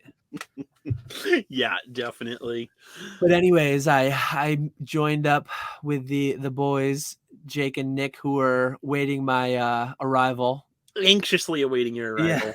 Yeah. One of the cool things that did happen on the ride down, Rusty called me and said that Ando Unlisted Leaf was flying in, and he was going to be coming with us to, or he wanted to go to Rusty's house to meet him, and so he asked if we had room in the car for to bring Ando with us. And I said we did. It'd be a little bit crammed with him in there, but we made it work, and so that was kind of cool. Got to meet Ando, but yeah, back to Friday morning. Yeah, I got to the Airbnb. Jake was out for a walk, I think, and you were there. We just kind of hung out. What did we do? We kind of just hung out for a bit, right? Because Ando was landing at like 10. Yeah. Oh, we went to the convention center. Nick broke his banner, and we screwed around with that. Which you said you threw that in the trash, right? And just gonna buy a new one. Yeah, for some reason, I have one of those retractable banners, and it was not being very retractable. So we ended up making it work for the weekend. By the end of the day, Sunday, I did not want to mess around with it, so I ended up just throwing that out. I do have an old one that I used at the first Collecticon. It's the same banner, but my little logo with the Ninetales has like a white border around it. Back then, I didn't know you could remove the border or the background. So it looks kind of stupid, but I think I'm just gonna rock that one for Long Beach until that one breaks. You should have pulled out the banner and then. I didn't even think of that until just now. Thanks, Dan. You were running on no sleep. Your brain wasn't functioning properly. But setup was nice because we went in like 9 or 10 o'clock. Mm-hmm. And we were there were not many people setting up. Collecticon was still setting up the stage and setting up some of their displays and advertising. And so setup was like super, and we didn't like, some vendors would leave things. They'd have all these shelves and racking they'd set up, and they'd leave a ton of their inventory. You left some like ETBs and stuff, right? But yeah, I left all my modern products, pins, cheap stuff like that. I left there because I didn't want to have to carry it in the next day. Nick was hoping someone would take off with the pins, and then he could just submit like an insurance claim for the theft instead of having to sell them. But yeah, any of the expensive stuff, the Collecticon like convention center, they have security that's there all day, all night. So you could leave your stuff there, but you do run a risk of the security people in Orlando didn't look to be the best. So we opted to not leave our stuff there. In Orlando, we went in later in the day to set up. This was me, Pallet Town, and Crystal Pokemon. And we walk into the convention center, and one of the security guys is sitting by the door, sound asleep. And it was 8 a.m. for vendor. I think Collecticon works this way every time, right? 8 a.m. for vendor, 9 a.m. for VIP, and then 10 a.m. for general public. So you do get an hour. Like I only had one display, so mine was super quick to set up, just unloading my backpack. I had one of the like Palms Off Gaming boxes basically, and then a carry case that I wish I hadn't brought because hardly any of that sold. But you had several displays, but you were able within an hour to get that set up pretty quick. Yeah, the first day we got there a little bit too late. It was like 8:30. So I was setting up till about 9:30, but the second day we got there right around 8, and I was able to set up by 9. The biggest thing is to just have everything organized. So like before I left for Collecticon, I organized everything. I'm gonna have this stuff in this case, this stuff in that case, so on and so forth. And then after the first day, I just repacked all that stuff the same way, so I could just put it out the second day, and it goes by quickly. Yeah. But we're skipping ahead. We're skipping a day here. Yeah. So once we got set up at the convention, we didn't even go back to the Airbnb from there, right? It was me, you, and Jake setting up at the convention. Yeah, we were in contact with Zach because Zach and Ando rode up with us. They stayed. They didn't stay at the same hotel, but their hotels were like really close. So we set up with them to pick them up, and we went right to Rusty's from there because it was so.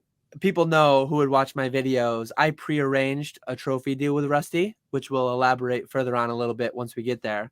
But I think he had told me it was like, oh yeah, I'm about an hour from the convention center. And then we come to find it, it's like an hour 45, which I think we set out and it said an hour 45, and then it kind of like wound back. I think I think it ended up being a little bit over an hour, but not by much. Hour 20, maybe somewhere in between, I think. So it wasn't too bad, but I'm 6'4", so I had like default shotgun the whole weekend, which was nice because I just don't fit in a lot of back seats. And so Nick was driving, me shotgun, and then Jake, Ando, and Zach got friendly. Close quarters in the back, a little tight, but not too bad. Definitely a little snug back there with them three. They got to know each other better over the weekend. And it was really cool meeting Ando on Unlisted Leaf. That was really cool. I'm not a big fan of his YouTube channel. He's a little over dramatic, but meeting him in person, super super nice guy. Really easy to talk to, super friendly. Definitely someone he definitely has a YouTube personality, and it's not that way in real life. To be fair, he probably doesn't like our YouTube either. Probably not. I don't think he'll be watching an hour 40 minutes in. We're just not the demographic for him, and him not for us, I would say. But yeah, really cool guy. He had some really cool insight into like how he would build and grow a channel on the ride up. Overhearing. I mean, we kind of had our own chat here and there in the front, and then listening to their chat in the back. Jake was probing. I think he was probing to have him on as like a guest, because we're having Rusty on next month this month, I guess, in our Patreon.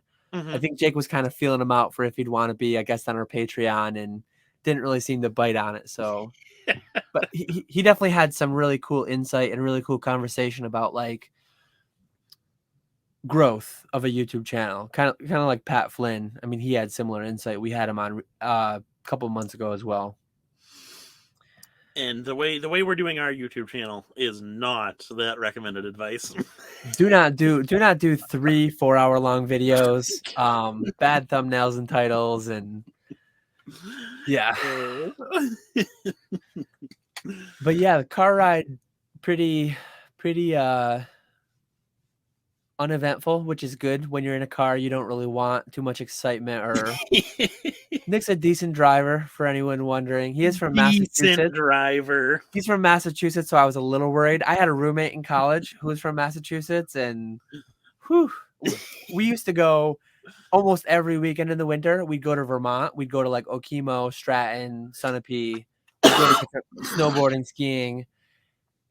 He was scary to ride with. He was very scary to ride with at times, but never got into an accident or anything. Thankfully, we made it through the weekend with Nick driving, no issues, and thousands of miles too. Like, how many times did you fill your tank? 5 times the weekend must be. Like, it was probably 4, maybe 5. It had to be a couple times down, couple times back. And then it probably was 5, because I filled it when I got to New York on the way down, because it was like half full. Yeah. And then when we got down to Charlotte, it was on empty, so I filled it there. And then maybe like half full when we left Charlotte, so filled it. And then back in New York, it was empty. Yeah. So yeah. Yeah, that's I don't drive a ton. I put like 5,000-6,000 miles a year on my cars. I fill like every other week, something like that. I'm the same way. I bought that car brand new. It had like 5 miles on it. It's a 2017, and before Collecticon, it had 30,000 miles on it. So I do not drive very often at all. Yeah. But yeah, then we when we got into Rusty's town, pretty close, we wanted to get lunch because it was a little, I forget the exact time, but we messaged Rusty. It was like 12:31. We messaged to see, he had already offered dinner for us, so we would have been imposing too much to like, hey, make us lunch too, buy us something for lunch. We checked with him, and his family had already eaten, so we hit up Bojangles, which I had a nice chicken sandwich there. It was pretty solid. back in college, we used to make it a thing. Like anytime we went out of town, I used to play racquetball. Anytime we'd go to a racquetball tournament, we'd hit up like the regional fast food chains that we don't have in upstate New York. So we'd hit up Jack in the Box. We'd hit up Hardee's. That was right across the street from Bojangles when we went there. Yep. All the random ones that we'd never see around us. Chick-fil-A for a long time. I didn't have any within hours of me. Now we have one like an hour away. An hour away. How do you live with yourself? That's one thing I'll say. Like where Rusty lives, very much in the woods. But I think I'm a little bit further from civilization. Like where we were when we were after we had lunch, like when we drove to where he lives, his house. Yep. It was closer to his neighbors and closer to civilization. Like the closest store, the closest gas station, definitely closer to his house than they are to mine. I'm 10 or 15 minutes from a gas station, from a grocery store. I would never be able to live where you live. It's all like his house was out in the boonies. Yeah. I could never live where he lives. So it's all farmland and woods. Like near you. Like I live where the throughway exits are 30 miles apart. Because there's just nothing. There's just like you go to like every time you go by an exit, there's like attractions, and they're just blank near me. one of them near me has the Turning Stone Casino. I live pretty close to the Turning Stone Casino, so that's like the one. That's like exit 32 off the throughway, I think, and 33, 31, like the ones on the other sides, attractions. Coming soon. Nothing yet. Keep coming soon. Yeah. Keep driving. But yeah, then we get to Rusty's house. Super cool. Finally being able to meet him in person. That was because I've never you'd met him before. Yep. In Connecticut at the Hartford Collectors event with the regionals there. Yeah.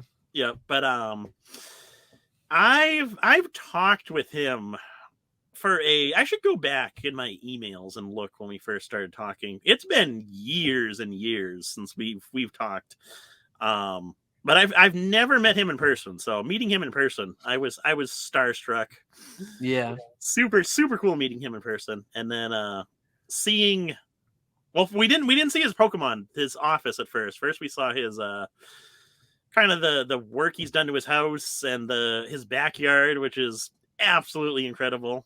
He's got a full-size basketball court in his backyard, which is had a lot of fun trying to shoot hoops, which luckily me and Ando were about the same skill level, which is basically 0.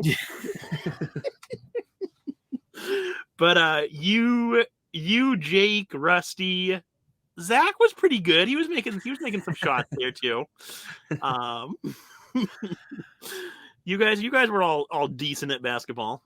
It was weird too because we had the rim at 9 foot for a while, so Rusty and I could dunk easier.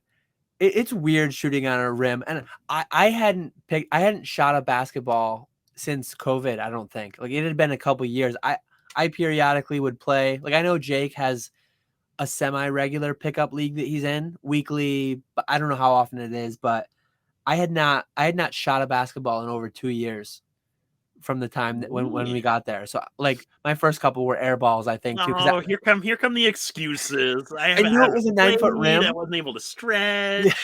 Didn't have the right shorts on. I knew it was a 9 foot rim, and I was like mentally trying to compensate, and I just was like throwing me off. I threw down a couple dunks, and no, I'm 6'4". I have no vertical whatsoever. It's like shameful how poorly I can jump. And Rusty, I don't even know how tall Rusty is exactly, but he can definitely dunk better than I can. Significantly better. But it is what it is. We shot around for quite a while, just hanging out, checking out the lay of the land. And at one point, I think it was after we went into his office, warehouse, whatever you want to call it, right? Oh, because it started to rain, so we went inside. Yeah. Yeah. We hadn't yet gotten into the motorized vehicles. Oh, that was fun too. That I was think that was a great time. that was after some time. Yeah, I think you guys did your deal first. It You started to looked at all the rain. sheets. I had my backpack on the court. So yeah, it started to rain. I'm like, PSA cases are not waterproof. Disclaimer out there for anyone. I did not want what I had in my backpack to get rained on. So we went in, we checked stuff out for a little bit, and then Rusty and I did the deal. So I'll just like quick summary because anyone who wants can watch the 2 30-minute videos I made on it. But I had prearranged a deal with Rusty for my 2 and 4 trophy Pikachus, 70,000 on the number 2, 40,000 on the number 4. He had offered 90 on my number 1 and 50 on my number 3, so 250 for the set. Given what the items did at Heritage recently, I might regret not selling all 4. My thinking though, $110,000 is a lot of money, and I can do a lot of good things with it business-wise, putting some into traditional investments and all that. But the one, I just feel like the one is the winner. The one is the world champion. I think 5, 10, 20 years from now, if Pokemon is still a huge thing, I could see the number 1 breaking away from the 2, 3, and 4 because it is the maybe not though. Like I don't know that premium really shows in the original like 1, 2, 3. I don't think so, which to me is surprising as well. But I I guess with the rarity of those cards, having any one of them is yeah, like something that not a lot of people can say they have. To me, I'm attached to the 3 because I bought it like in person from like I bought the others from the winners, but like over the internet. I'm probably more attached to it than I like should be in some weird, but it was so cool to like buy it at DC. When I think of that card, I think of DC. When I think of the 2014 that I bought, the number 1 that I have, I didn't go to 2014. I didn't buy it there. So like it's more than just the card. It's like I think of the whole event. And when I think of the sale, it'll remind me of the whole event. It'll remind me of the whole day at Rusty's and the whole weekend. And do you have it handy? I forgot to mention. Oh, I can. It's upstairs. You don't have to get it, but I guess I'll just mention. One of them was sold. I'll pull it up and I'll share the screen. But I forgot to mention the bonus item that was included in the trade because one thing that I did when we were negotiating, I said, Rusty, I'm probably never going to own these cards again, and I'm fine with that. I'm getting a number I'm comfortable with, all that. But I'd like to, like, 110 on the 2 cards I was comfortable with. I'm like, I want a little more. No more money, but, like, give me an item that I can add to my collection, and every time I look at it, I'll think of this day. I'll think of this weekend. And even though I'm selling items I may never replace, I'm going to get an item I'll never sell. Mhm. And what I got was the Pokemon Center clock. So I'm going to share my screen. Did he come up with that, or was that something that you said? I suggested it because Okay. he made a video like 5 years ago. He made a video a long time ago, and he's basically said like he buys them periodically. I think he had 3, so I think he should still have 2.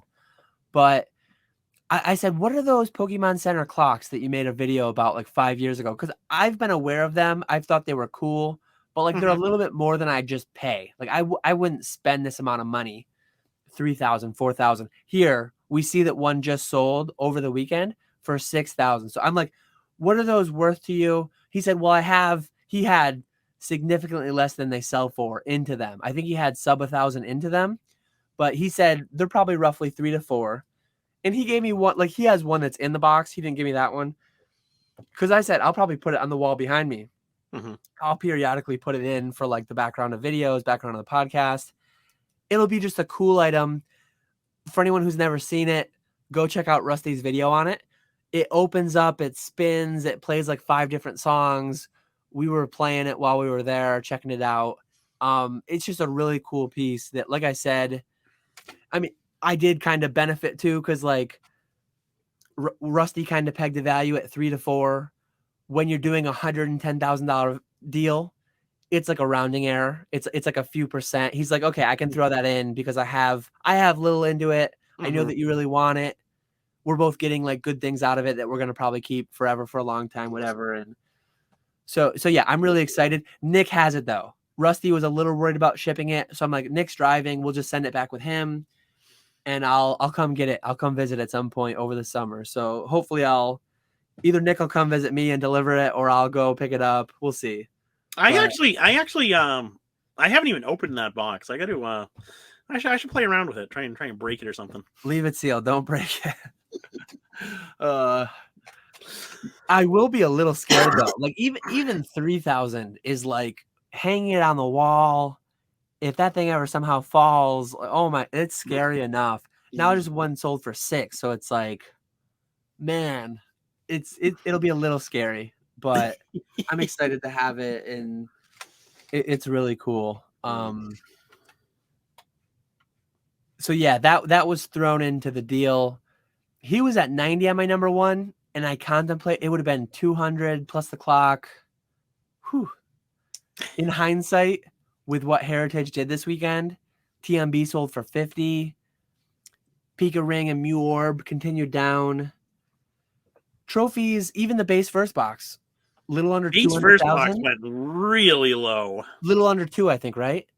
A little over 204.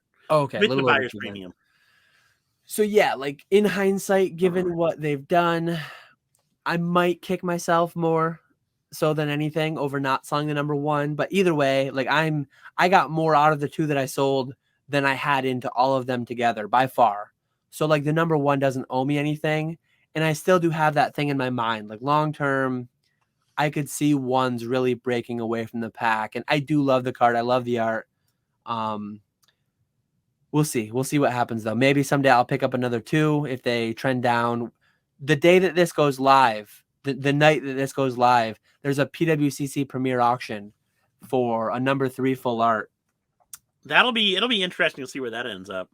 It's pretty high. Is it? I haven't even looked at it. I know who's selling it, and I talked to him a little bit, and I'm like, I'm gonna make a video, and I think he's a little nervous that it might not get up to where he wanted it to be. I think he's hoping for around 50. Given it's a 3, so I sold my 4 for 40. Rusty was offering 50 on my 3, and I sold my 2 for 70. So where Rusty and I pegged its value, right in line with 50. Yeah. Whether or not the market agrees, who knows? We'll see. But I'm really interested to see how that finishes. Yeah, that'll be interesting. I guess I can just screen share again quick. What is it at? Do you know? Yeah, I just pulled it up. It's at 27, and that's pre-buyer's premium. Okay. You will see that I did put in a bid. I put in a bid for 6,000. 6,000. I would very willingly pay $7,200 with buyer's premium. If it went super cheap, like if it went sub 20, I would have felt a little bad because I would have felt like I took Rusty a little bit. And I would have felt bad for the guy who's selling it because I think he turned down offers of more than that. But if it went sub 20, I was probably going to be buying it. Yeah. I'm not going to spend more than 30. So like I'm done bidding on this myself. Extremely likely unless somehow I like find 50 grand tomorrow that I forgot I had. But yeah, 27 with buyer's premium, that's like 32.4. So it's already getting close. A couple more bids and it will be at what I sold my 4 for to Rusty. And I hope it ends a little over 40. I hope it goes in the range of the 4 and the 2 because that's where it should be, right? Same grade. I hope it kind of reaffirms the price points that Rusty and I set because I mentioned it in my video. I don't want me to have one. I don't want him to have one. I want us to have just properly valued everything, right? Yeah, yeah. And maybe me making the video, because I made the video and I said Rusty offered me 50 for mine and I declined it.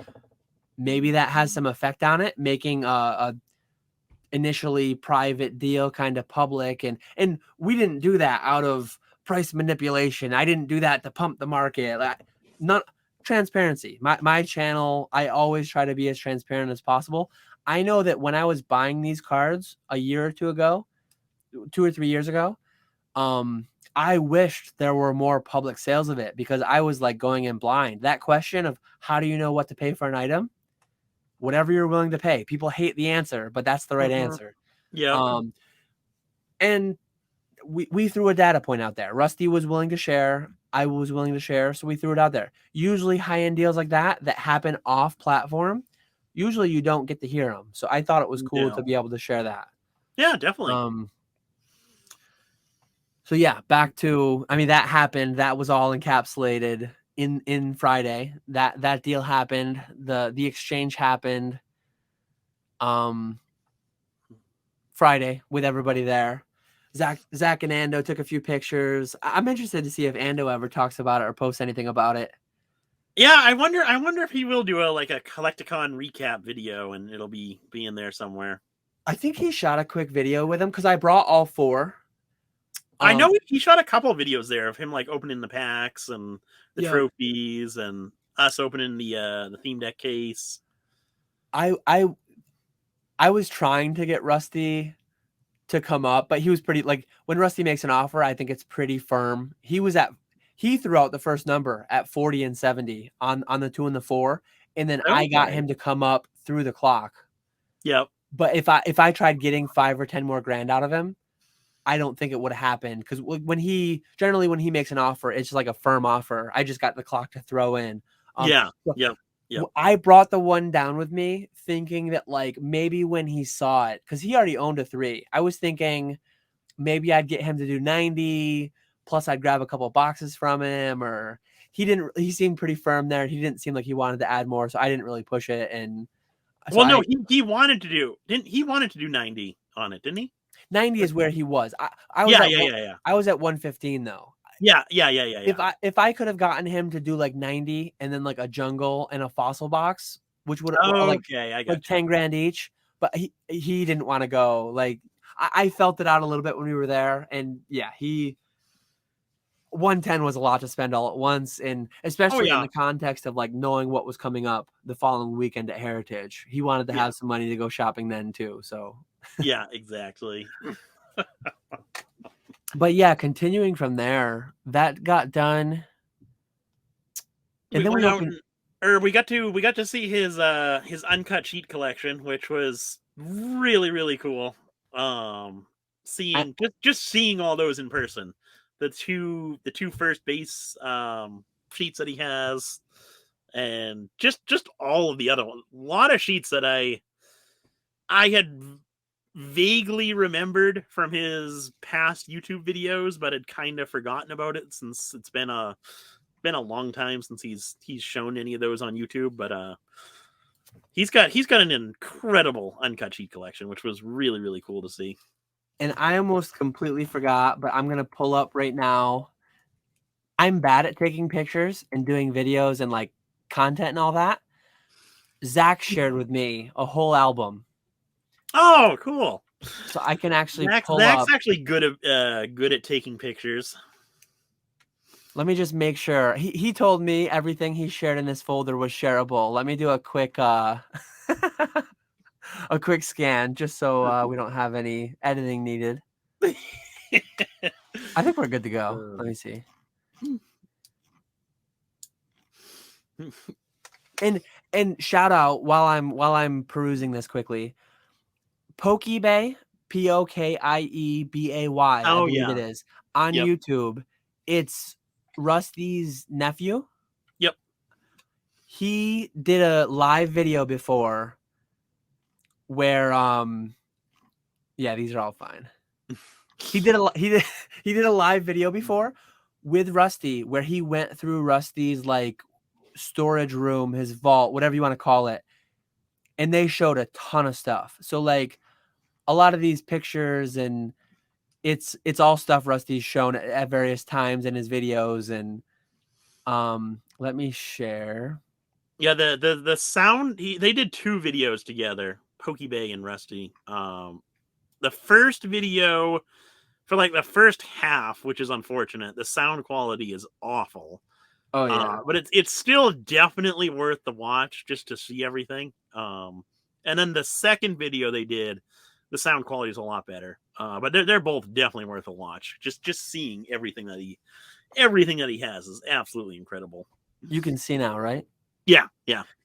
So there's here's the basketball court. This is like when we first got there. yeah. We went and shot around. Zach took some selfies with all of us in the background. And then I don't know what Zach was doing here. Then, as we said, we played basketball for a while, shot around, and then we went inside and he got a couple pictures of other trophies. Then the deal happened. The one and the 3 came home with me. The 2 and the 4 stayed with Rusty. Zach wanted to get a picture of me with the number 1 in Rusty's house there. And then the sheets. Yeah. So where we were at was the sheets. We were just like upstairs in Rusty's loft. This is where he like films videos. He showed it before. He films videos there, but some of the sheets he's shown them. He bought like that test sheet. I think it was on Heritage. Mm-hmm. So this is a first edition sheet. That's the normal thick stamp, I think. I forget which one. But the normal first edition. And then that's the same one. That's the same sheet. Is this Zach probably took like 10 pictures of the same sheet. So that's another angle. Seeing those in person was super cool. Here's Nick and I posing. And I was not expecting how like low the ceiling was going to be. Oh yeah, you definitely have to crouch when you're up there. So yeah, he's got a million pictures of sheets. There's the second one. Where's the test sheet though? I don't know where that's the second first edition sheet. Here's a Japanese sheet. That one was cool too. Yeah. And then the that Team Rocket sheet, that's the coolest one. Here was like the Australian sheet with all that was a weird one. Yeah, with all these color things. Yeah, yep. That was really cool. Here was that sheet that's like double-sided. They cut the weird intentional miscuts for that like SSB or whatever tournament it was. Super Trainer Showdown, I think. Yeah, that one, yeah. But yeah, seeing that sheet was really cool. Million sheets. Here's like all unreleased playmat proof. Yeah, like he has some really old videos where he goes through some of this. If somehow you're not subscribed to TCA Gaming, zero chance that you're somehow subscribed to us and you don't know Rusty. Go check him out though. Go check out his old videos. He has just an unbelievable backlog of videos. Seeing these sheets was really cool. All the Neo Discovery as you blow right by him. Yeah. Seeing those sheets was cool because I traded him. I bought those from someone for dirt cheap. And I traded Rusty something for those sheets. I can't remember what I traded him for it, but this is going years back.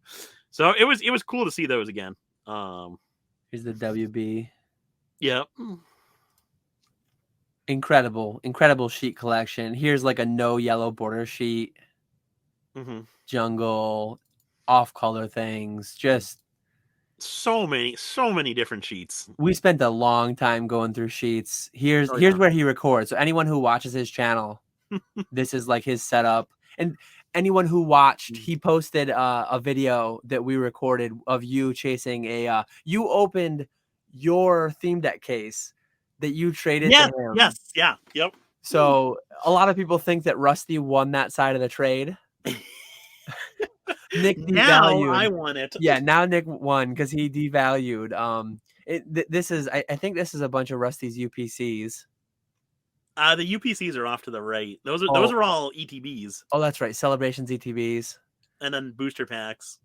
So yeah, here's Jake standing up in the loft. Yeah, see how tiny it is up there? I'm back there like squatting behind him.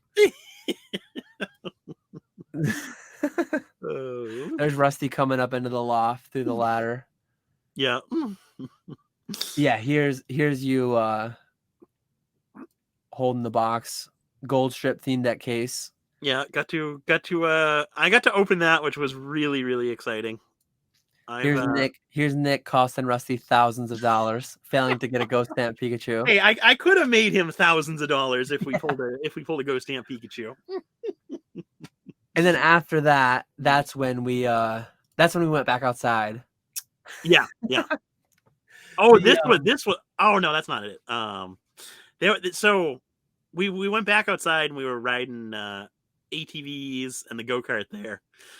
And at first, Zach, who's a little bit bigger guy, he's a big boy. He was riding that mini go-kart or that mini ATV. Yeah. And me and Rusty were in the go-kart, and you were riding the bigger ATV. Yeah. And right to the left of the basketball courts, like a pretty steep hill. It was right here. Yeah. So Zach's trying to get up the hill in this little ATV, and he gets stuck trying to go up the hill. So Rusty and I are in the go-kart and managed to push Zach up the hill and get him up there. But I was dying laughing through that whole thing. It was so funny seeing Zach on that thing. I stopped the share quickly because I have to go into my personal Google Photos, but I'm gonna pick out a couple. I think I have the video of you guys trying to push him. It like broke the tail light off the Let me see. Yeah, here it is. Oh. Gotta share it. Yeah, I know. I will. I just gotta get a couple of these pulled up. I just don't want to show pictures of my kids and stuff that are interspersed throughout here. Let me see.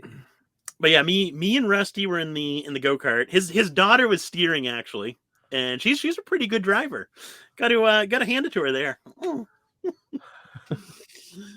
I'm gonna have to apologize to Zach in advance for showing some of these videos of him on the tiny four-wheeler. Oh boy. He's gonna be I don't think he watches our podcast, so don't tell Zach I showed these videos. Okay, I've got it. Let me see. I think I've got it. Let me share again. Window. So yeah, here's Rusty and his daughter on his lap, Nick riding along. Zach's stuck. The thing just won't move, so they bumper up to him.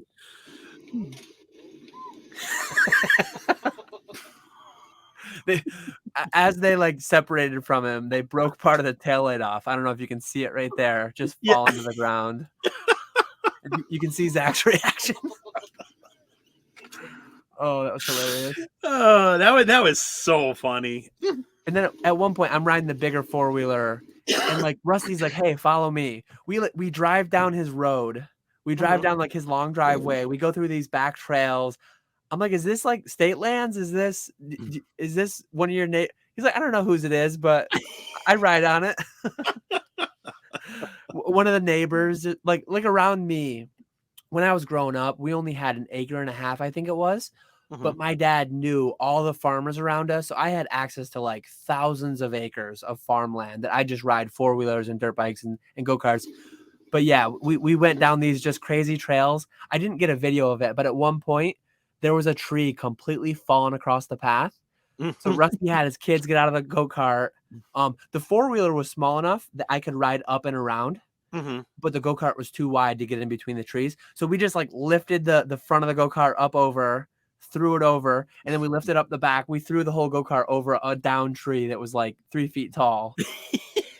just blazing through the woods. And here's Zach riding on. I never even drove the go-kart, but I drove the 110cc, and then I drove the bigger one that I was on in this video. And the tiny one was the most fun. Here's Zach riding on it. Oh my god, it was just so much fun. Like this is it was an absolute blast. Here's his bulldozer. I'm recording you. So yeah, there's his bulldozer. Like Rusty drove that bulldozer. He flattened all the land. It used to just be a big hill. He flattened the land where his basketball court is. Like it's so cool, his property and how he's got it all set up. And Oh yeah, Just definitely. it was such like I said when we played basketball, I hadn't picked up a basketball in 2 years. When I hopped on that four-wheeler, I hadn't like I grew up four-wheelers, dirt bikes, snowmobiles, all that stuff. Mm-hmm. I had not ridden a four-wheeler in 10 or 15 years. So bombing around on that thing, oh my god, that was so much fun. Like Pokemon is nostalgic. That was nostalgic too. Like reliving my childhood through Pokemon, through bombing around a little four-wheeler around Rusty's house. So much fun. So Oh like yeah.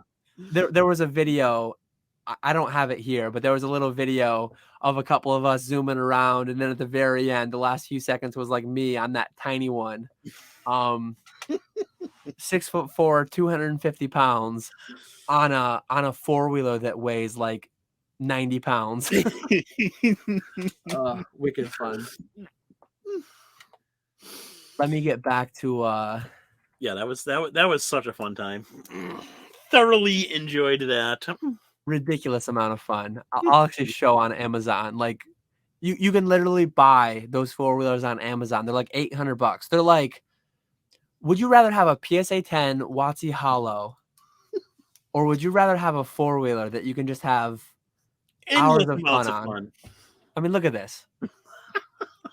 $805, a nice little spider pink camo. It's got 4.1 star reviews. I mean, come on. Don't tell me you're gonna buy a PSA 10 first edition WotC like. Yeah, look at the shipping though. Almost $400 shipping. Oh dang, I didn't see that. That's where they get you. So here's one for 720, 300 shipping, about $1,000. I mean that's value. That's value if I've ever seen it. Invest in Invest now. 110cc ATVs. But yeah, from there, once we did that for a long time. We hung out I outside. think we pretty much had dinner after that. Yeah, we did that for a long time. And did we go to dinner? Yeah, we went to dinner. No, Rusty's wife made us dinner. The chicken Yeah. tacos. We didn't go out to dinner, but we had dinner. And Rusty, his wife, his family, beautiful family, the most gracious, generous hosts. Like, cannot say enough about how awesome they are. I still haven't. Hopefully, Rusty listens to these sometimes. I'm putting together a gift basket I've got to send down to them because, like, way too generous. We'll get into some of the stuff he sent us home with. Yeah, Way, super generous. way too And generous. Rusty's wife is a very, very good cook. We had some really good chicken tacos. Yeah, no pictures of the chicken tacos, but very, very good chicken tacos. And Rusty even had guests. Like he had one of his local friends over with his wife and their kid, their baby. And he like I felt a little bad because he like kind of ditched them to hang out with us. But I think the friend was very understanding and was running around with Rusty's kids, keeping them entertained. So it all worked out. But yeah, then we went into Rusty's like storage room that, again, shout out to PokeBay. Go check out the live video there. Rolls of uncut wrappers. I actually, that's another one I traded him for. Physical. That was really cool. Yeah, the physical Pikachu trophy. But it has all the extra plates to it. So it was like an extra trophy in case one of them broke. So normally it would say like first, second, third, fourth here. He had this with all the plates. So yes, that was really cool seeing that. What I forget which year it was, but either 18 or 19 when I was there, one of the kids was awarded his trophy and he like picked it up and the Pikachu fell off. Oh man. So that's why they keep spares. Oh, that'd be so disappointing. That would be. But yeah, go on about your deal with Rusty here on this. I forget what that. I think the wrapping roll and the sheets were the same deal. I forget exactly. But that was another thing. Someone actually bought that at a flea market. Can you read that? Greninja Gold Stars. And anyone watching, Rusty's in on it too, so it's got to be a good play.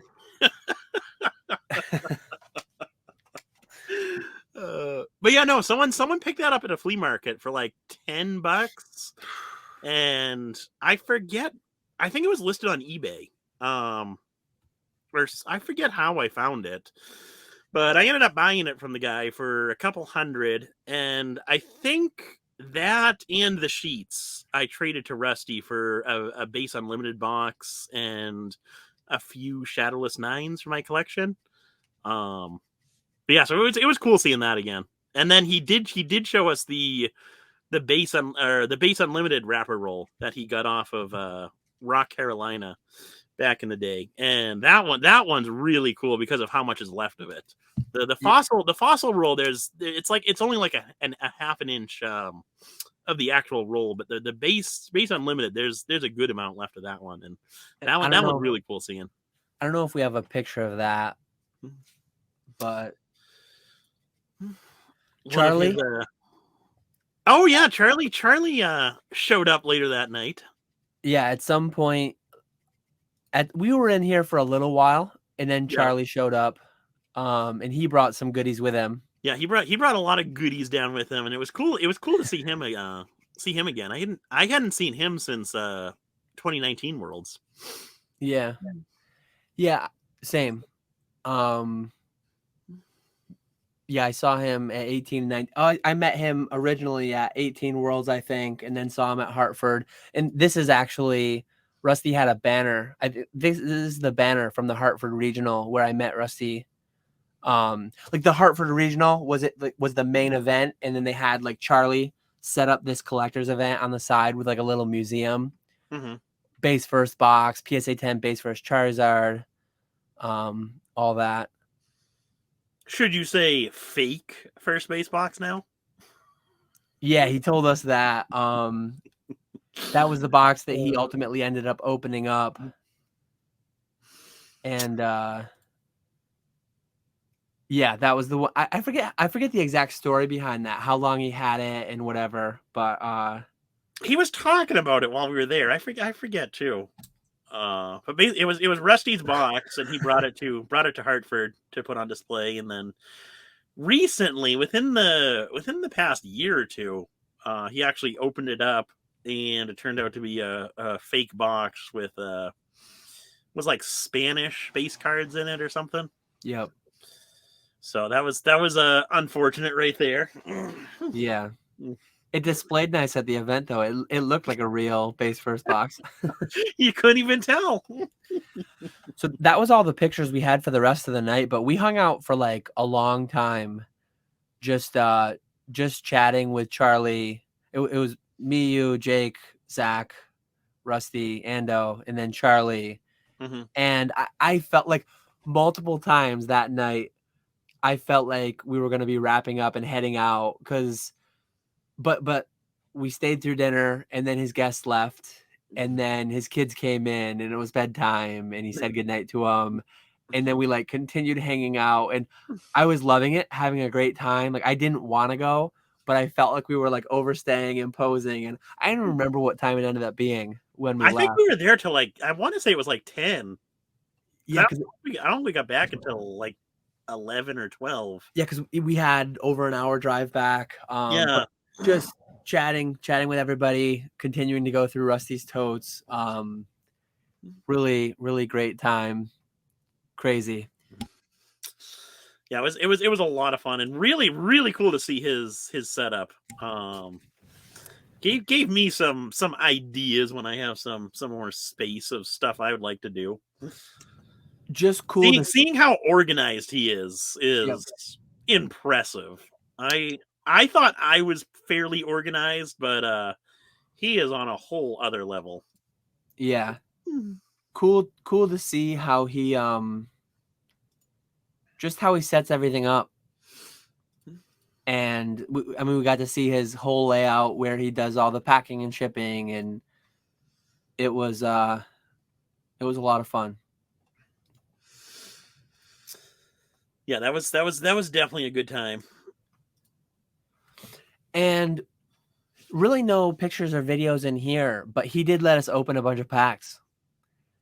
So Jake had never opened like a first edition No, he'd never opened a pack of WotC pack, unlimited or first edition.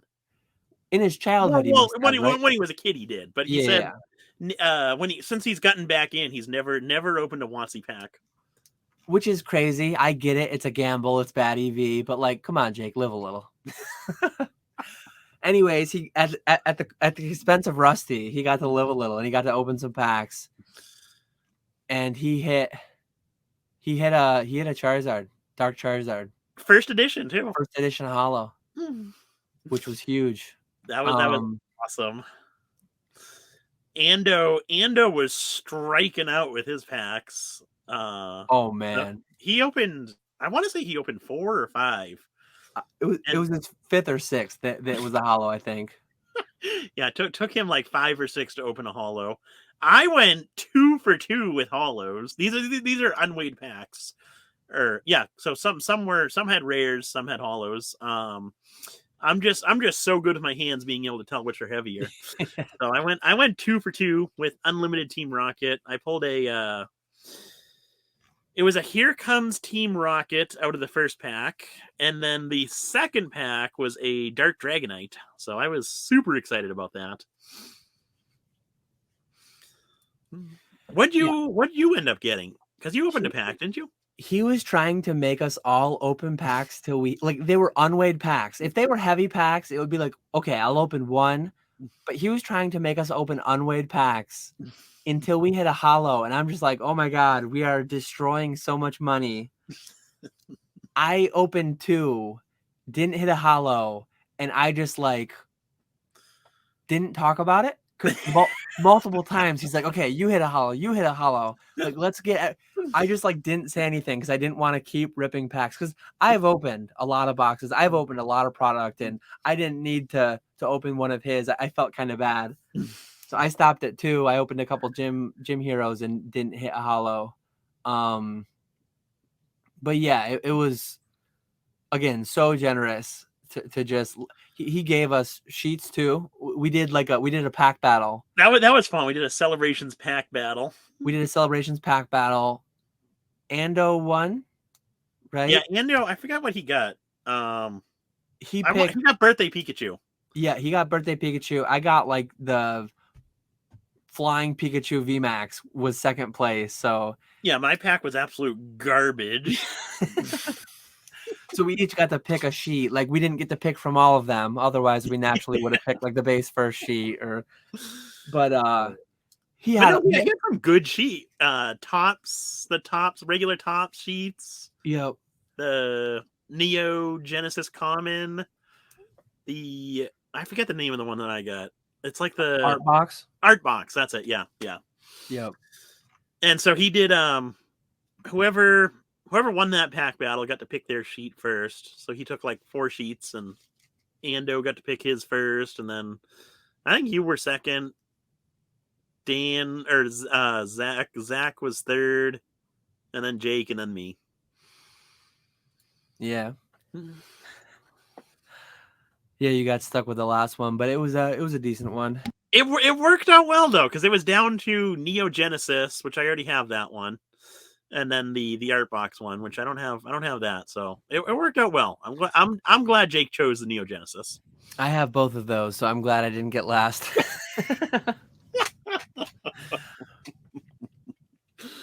But yeah, then Friday night we went to that Irish pub. That's right. Yeah, so we went out we got back at 11:30 or midnight, and then we went out for a little while.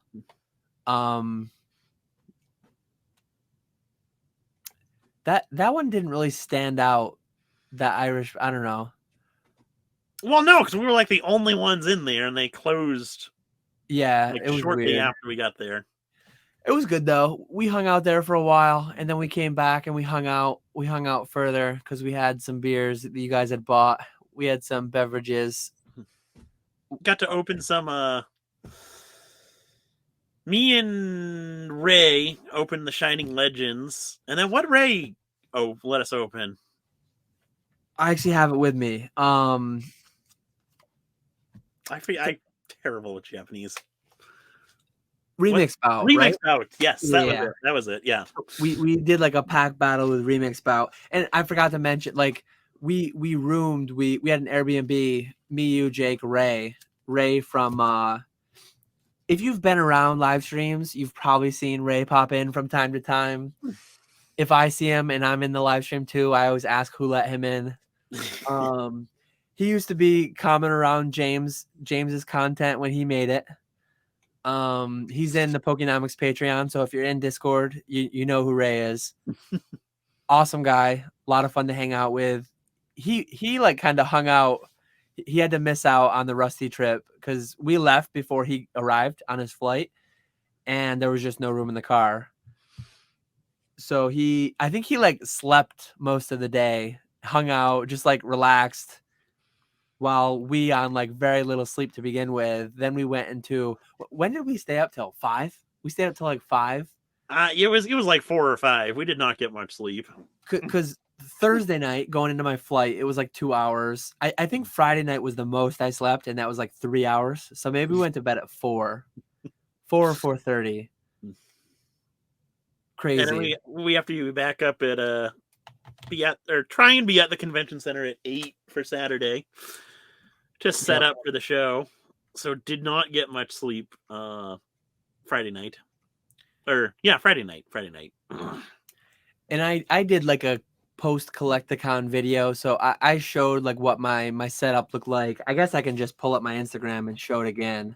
I don't know if you have I did my usual, no Instagram, no YouTube.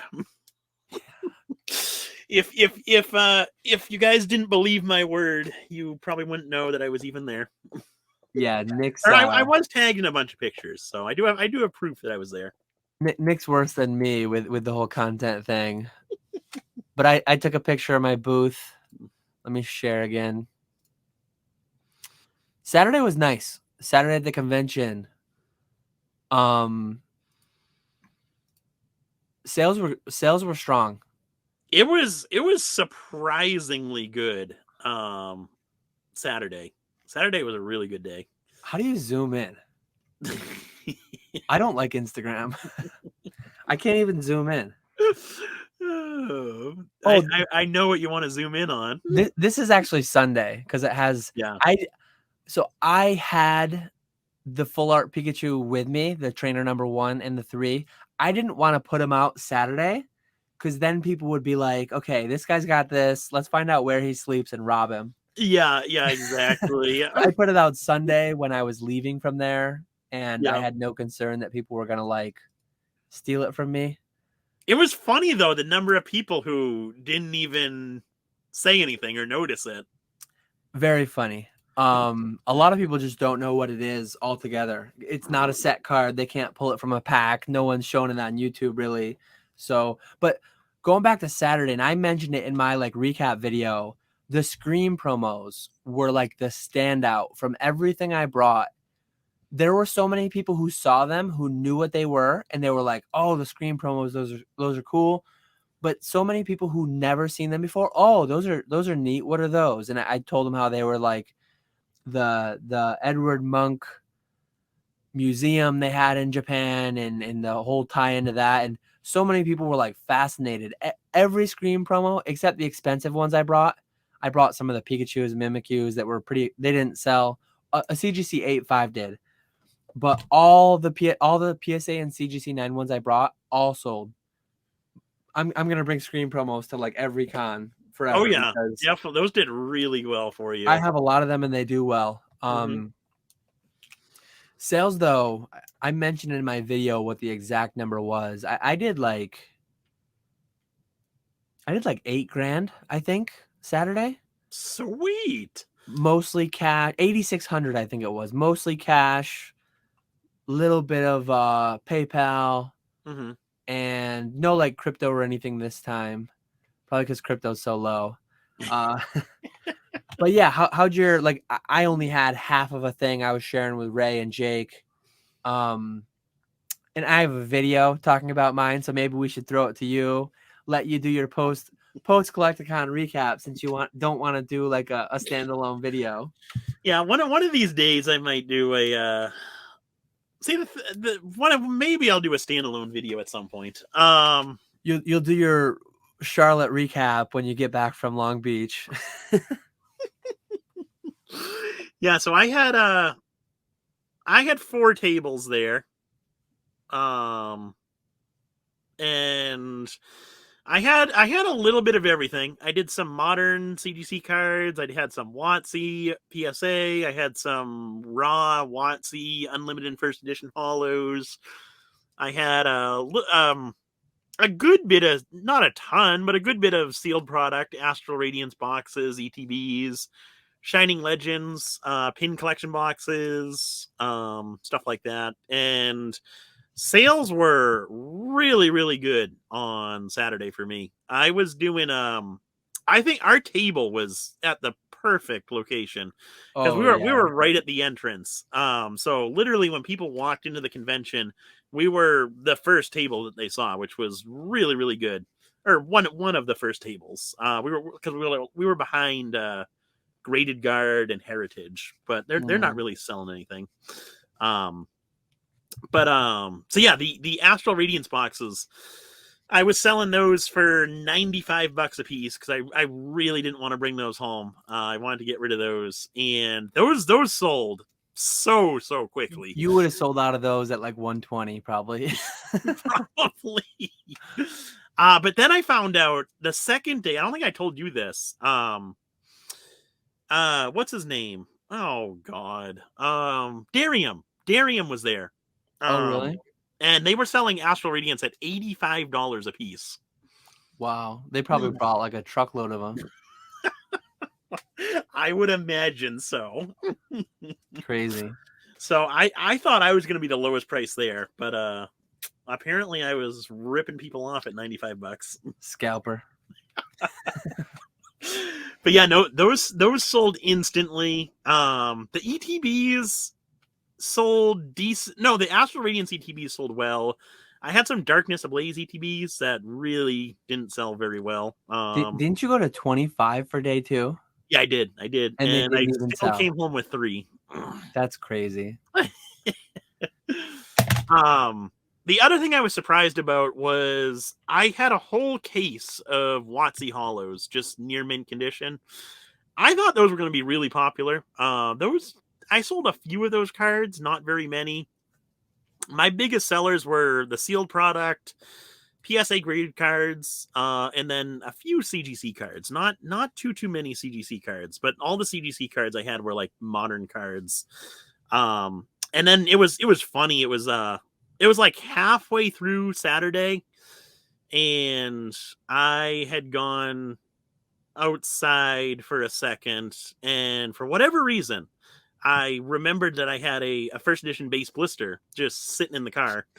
So I figured, might as well grab this and put this out in the case. So luckily I did. Grabbed that about halfway through Saturday, and Rusty actually ended up purchasing that off of me for $1,000, which got a lot of mixed feelings on that from different people. I heard it was a bit of a heated topic in your Discord.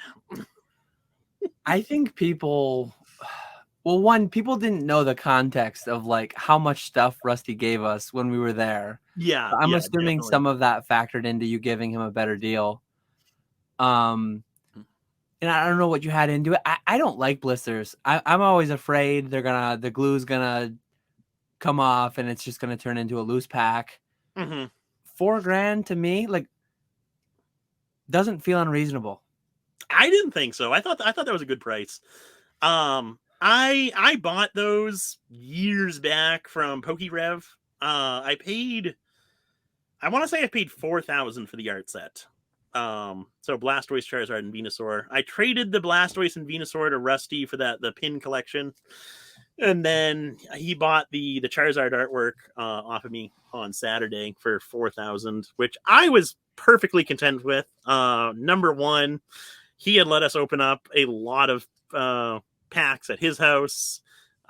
He's helped me tremendously over the years, so I had no problem with that. I was making a good bit of money off of it. Plus, it's always better to do an in-person transaction than sell it online. Especially an item like that. Like if that Yeah. thing gets dinged in shipping, if it sits on a hot delivery truck and the Yep. glue does separate, Mm-hmm. or if a buyer just scams you, Yep. if Exactly. they have a blister that they opened a year ago and then they like show a picture, oh hey, this is the one you sent me, and it came apart. Mm-hmm. Yeah. There's a lot of ways to force a return on something like that. Yeah, cash in hand. I would say those are more those are a tougher sell than even like booster boxes, because Yeah. booster boxes you can not 100%, but I think it's easier to fake blisters than boxes. Yeah, cash is king. Cash Oh is yeah, nice at events like that. Um definitely. But after the day Saturday, I ended up with $13,500 in sales, which absolutely blew my mind. yeah, you killed it.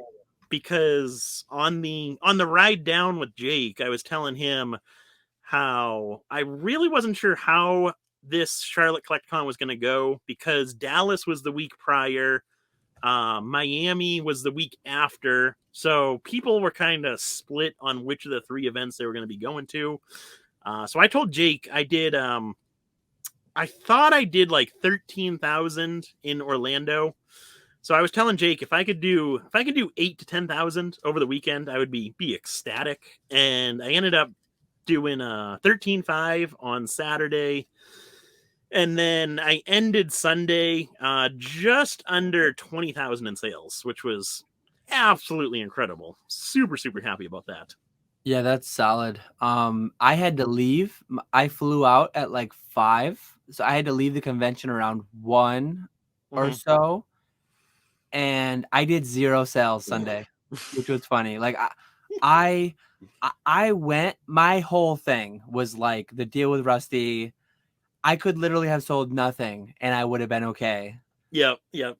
The weekend was a success, but then to do 8,600 on just Saturday, like that was amazing. Oh yeah. Um, I sold some heavy packs, did some pack battles. Unfortunately, I Rusty pack battled his wife. I gave him a discount on it, but yeah, he pulled like a Here Comes Team Rocket and a Dark Wheezing or something. Yep. And earlier, a 4-way pack battle, Nostalgic Thrill, and 3 other people, Machamp, Golbat, like just the worst pulls. So hit me up if you want to buy some potentially juicy heavy packs. I have a couple left. There was a couple like Whatnot streamers that saw them Saturday and they said, "Hey, we'll be back Sunday morning. Probably gonna Oh, buy did that them." ever happen? No, they didn't come back. No. You you'd think with how bad the pulls were, I was hoping Nostalgic Thrill would come back for round 2, do another 4-way pack battle. But yeah, whatever. It's I can't complain about my weekend. For anyone familiar with Whatnot, Cloud is a pretty big streamer on there. He bought from me. He was like a third of my sales almost. He just did a big buy. He bought out my Japanese fossil packs and then a handful of different promos. So that was a good sale. Then the Rocket Heavy packs and a lot of screen promos primarily. Nice. There you go. Yeah. Yeah, it was a good weekend for sales for sure. Saturday was definitely the best sales day, for sure. Sunday really slowed down. Which in a way it was nice, because Saturday was absolutely madness. I had started to kind of record what I was selling so I could take it off of eBay. But after the first couple hours, it was just like one person after another after another. I completely lost track and just gave up on that system. I got to figure out a system to record stuff. If you just do like you put a price tag on them, Mhm. if you put, I guess if you pull that off and keep it. That might be a way to do it. So pull the tag off and keep it. Like I guess you'd have to write on it what it was too. Yeah. Like you were doing the price gun thing. I was doing just a Sharpie on those stickers Ray brought. Yeah. Yeah. You could just pull the price stickers off and put them all on a piece of paper or piece of on a box or something, and just you'd have to have written what it was though. Yeah. That's a tough part. You could take it like when Cloud bought from me. I was taking notes because I wasn't selling. I did like 14 total sales for $8,000 or 8,600. I jotted them down quick because I wasn't selling so quickly. I was doing one sale every half hour, roughly. I guess it would average out to. Yeah. When Yeah. when Yeah. I didn't want to write down everything Cloud bought, so I just took a picture. Yeah. Yeah. You could snap a quick, but that's a lot of pictures, I guess. Like, what did you do? 100 transactions, or I don't Yeah, know. it'd be a lot of pictures. I need a scribe next to me to write everything Yeah. down. If Yeah. anyone wants a job, I'm hiring a scribe. Yeah. But where was I going? Yeah, no, Saturday was absolutely crazy busy.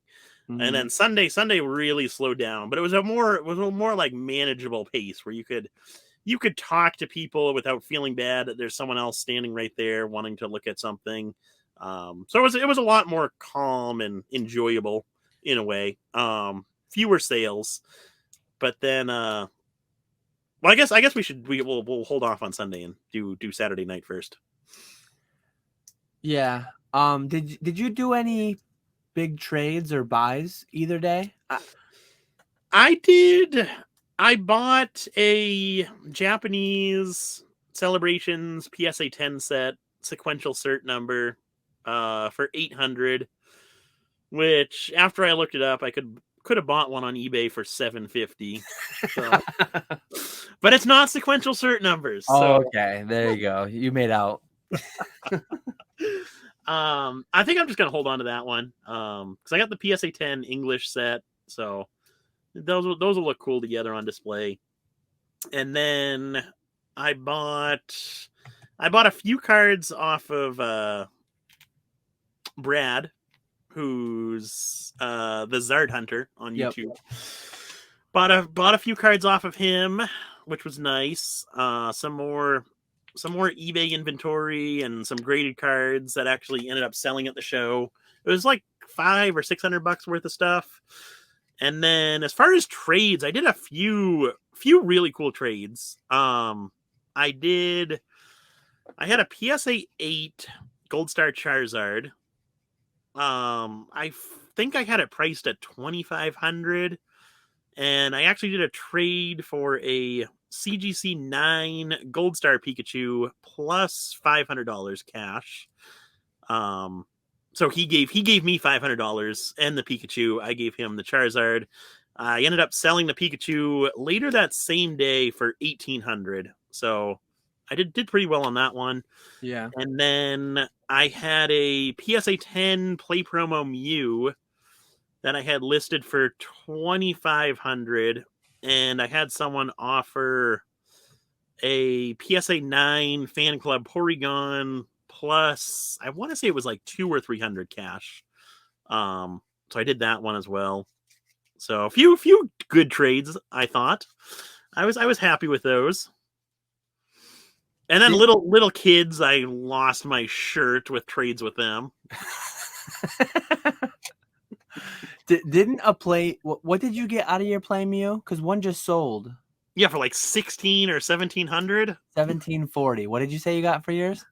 I haven't sold the Fan Club Porygon, but I want to say that's like 2,000, and then 200 or 300 cash. Scammed them. A Fan Club Porygon just sold too, I think. Let me check that. Oh God, I don't know if you want me to. I don't know if you want to, or I want you to. 1,560.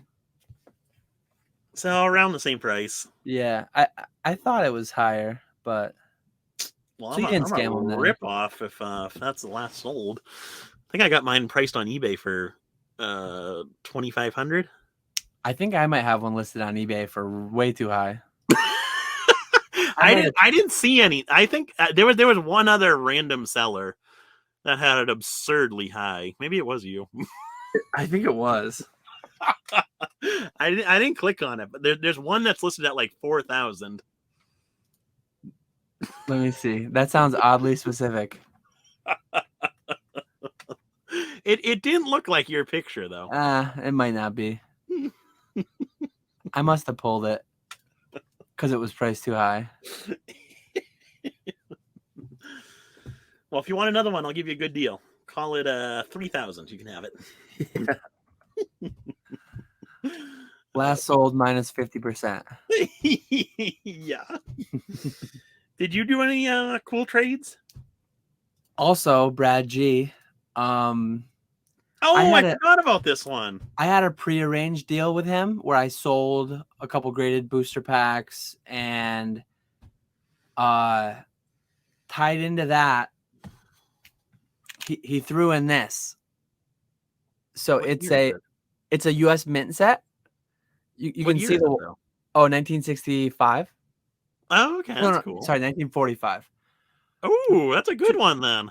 Two of my most favorite coins. Like Nick and I both have a background in coins. I'm gonna open it and take the coins out. But the walking $50. Yep. One of my favorite coins. And then the Mercury dime. Another one of my favorite coins. And then I guess the wheat cent too. I was gonna say you're not a wheatie. I like the wheat cents. So that was pretty cool to have that thrown in with that deal. And then later on, we made another deal. $2.50 Indian gold piece. So just to give you like context for size, like the melt value of this in gold is like $180. They sell for a bit of a premium due to like the numismatic value, like the collector value of the card. But like, here's a card, here's the coin, like it's tiny, and that's $180 worth of gold. We did a deal. I had a PSA 10 pre-release Charizard. I think I had listed for 120. I think they sell on eBay for like 140, 150. So I did 120, and he's like that and 150. So I gave like 270 if you look at it that way. What I have into the Charizard though, yeah, I made out we both made out pretty well. It was win-win because he said he had taken it to like a pawn shop and they were offering melt value. They were offering like $180. So he got more than that. I got it for less than I could buy it on eBay. Mm-hmm. Pretty cool to add, like coins. I want to get back into them at some point. I just can't keep up with Pokemon even, so I don't know when or how I will, but someday I will. one of these days. One of these days. So yeah, that was cool to be able to get that. So then when the convention wrapped up Saturday, that was I guess we talked about our selling. You took a lap at some point, right? Very quick laps on Saturday. Didn't have too much time. I didn't really look too much on Saturday, but Sunday I was able to walk around a bit more and kind of see everything. A lot of expensive stuff. Lot of overpriced stuff out there, which is to be expected for conventions. But there was a lot of really overpriced stuff. I remember I forget if I did show you guys. DFW or Pokemon Card World, whatever they're called now, had the first base blisters out. I sold one to Rusty for 4,000. They had theirs out for 15,000 a piece. You probably could have talked them down to 12. Probably could have. I think generally speaking, a lot of the prices are high. It's a big convention. There's a lot of tables. If you're like hustling, if you're there to get deals and you've got cash, you can probably find them. But like, I don't focus my weekend around that. I took a very quick lap. I didn't really want to spend much money. I fly and I don't do like a checked bag even. I just do fly with a carry-on. I didn't really want to buy much stuff to bring back. Mm-hmm. So I didn't buy anything at the convention. I traded at my booth for these coins. And then Saturday night, I bought this from John from Radar. Oh, yeah. Yep. But I don't really go to the conventions. Like, 99% of what I buy is just buying lots, buying collections to grade and flip. There's not too much. Most things I'm after sell on Heritage and PWCC and Golden and cost a lot of money. Exactly. Heritage was actually there. So with all the stuff that was ending this recent block, like they had a lot of that there. So I did go over. I talked to them. I had talked to them down in Orlando too. Talked to them for a while because we were right there. Yeah, they were right in front of us. Yeah, cool to see. They always bring their big safe. They've always got a ton of goodies that are up on active auction blocks there. Yeah, ton of really good cards there. Yeah, but I don't think Rare Candy wasn't there, were they? They were just in Dallas, right? Yeah, Yeah, Alec actually messaged me earlier today. Yeah, he finally sent me another message too. Must have been busy. Getting back from conventions is always tough, catching up on messages and everything. So, can't fault him there. No, definitely not.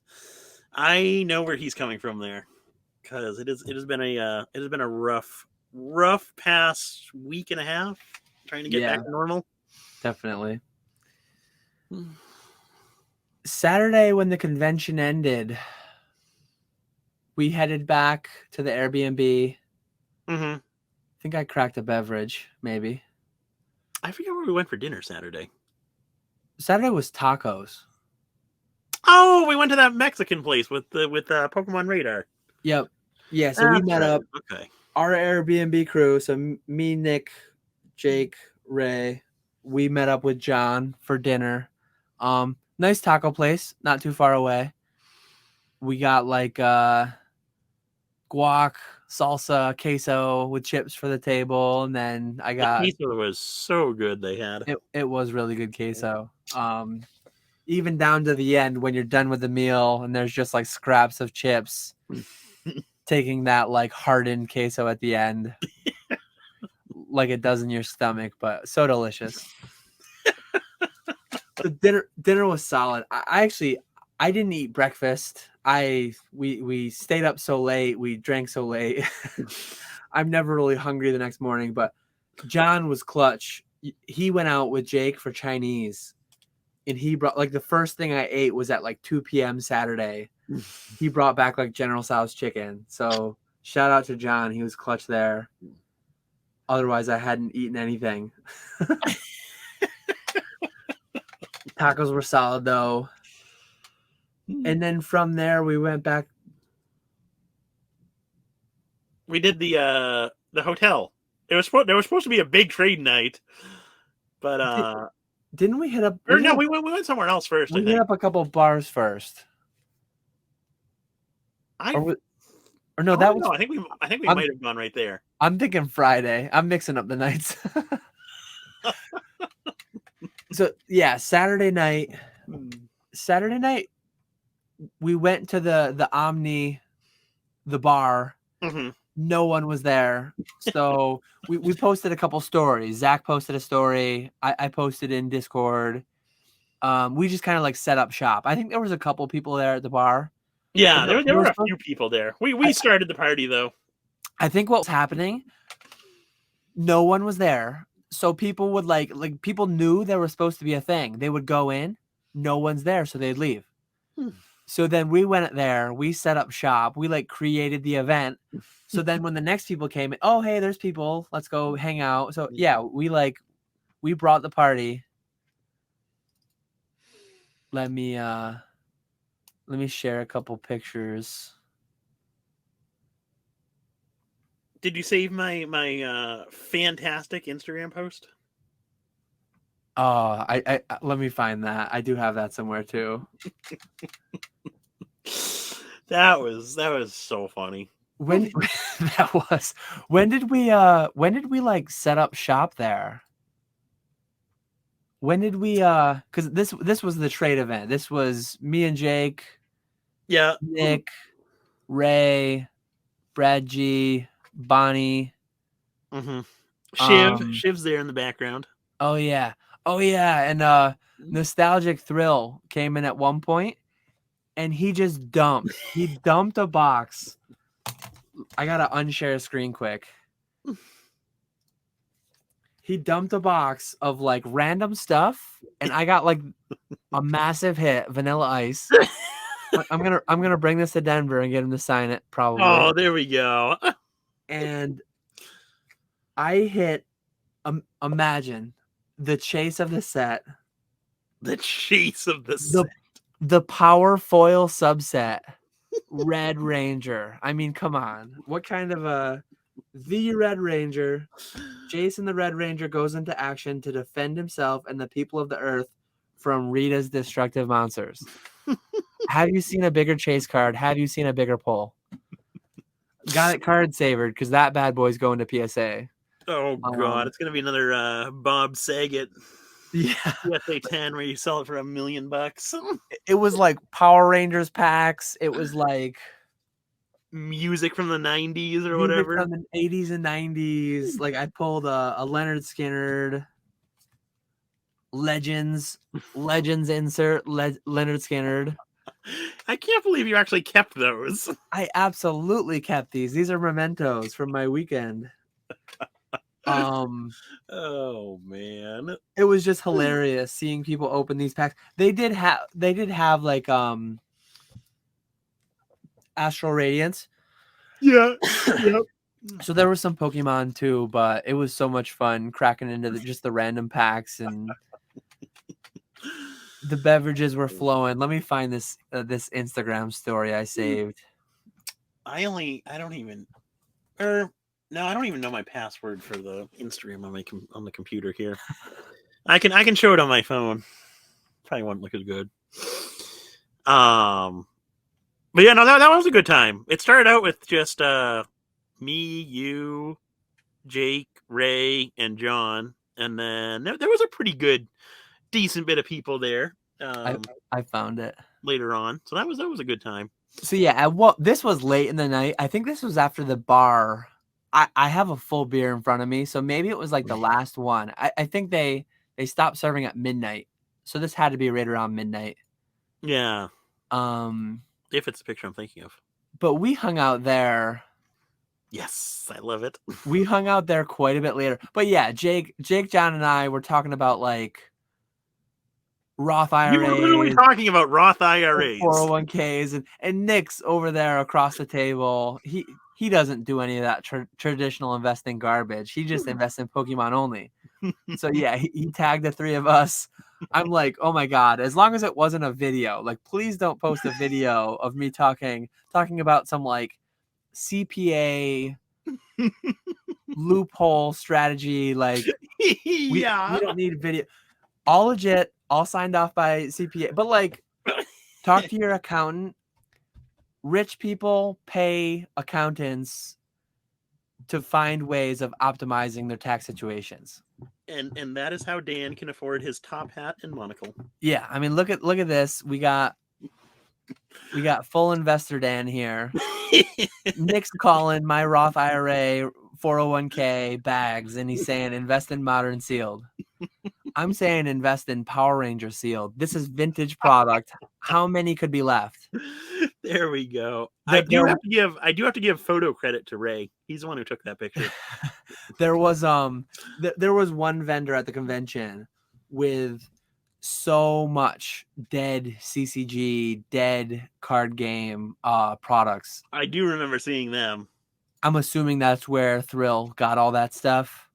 I would not be surprised.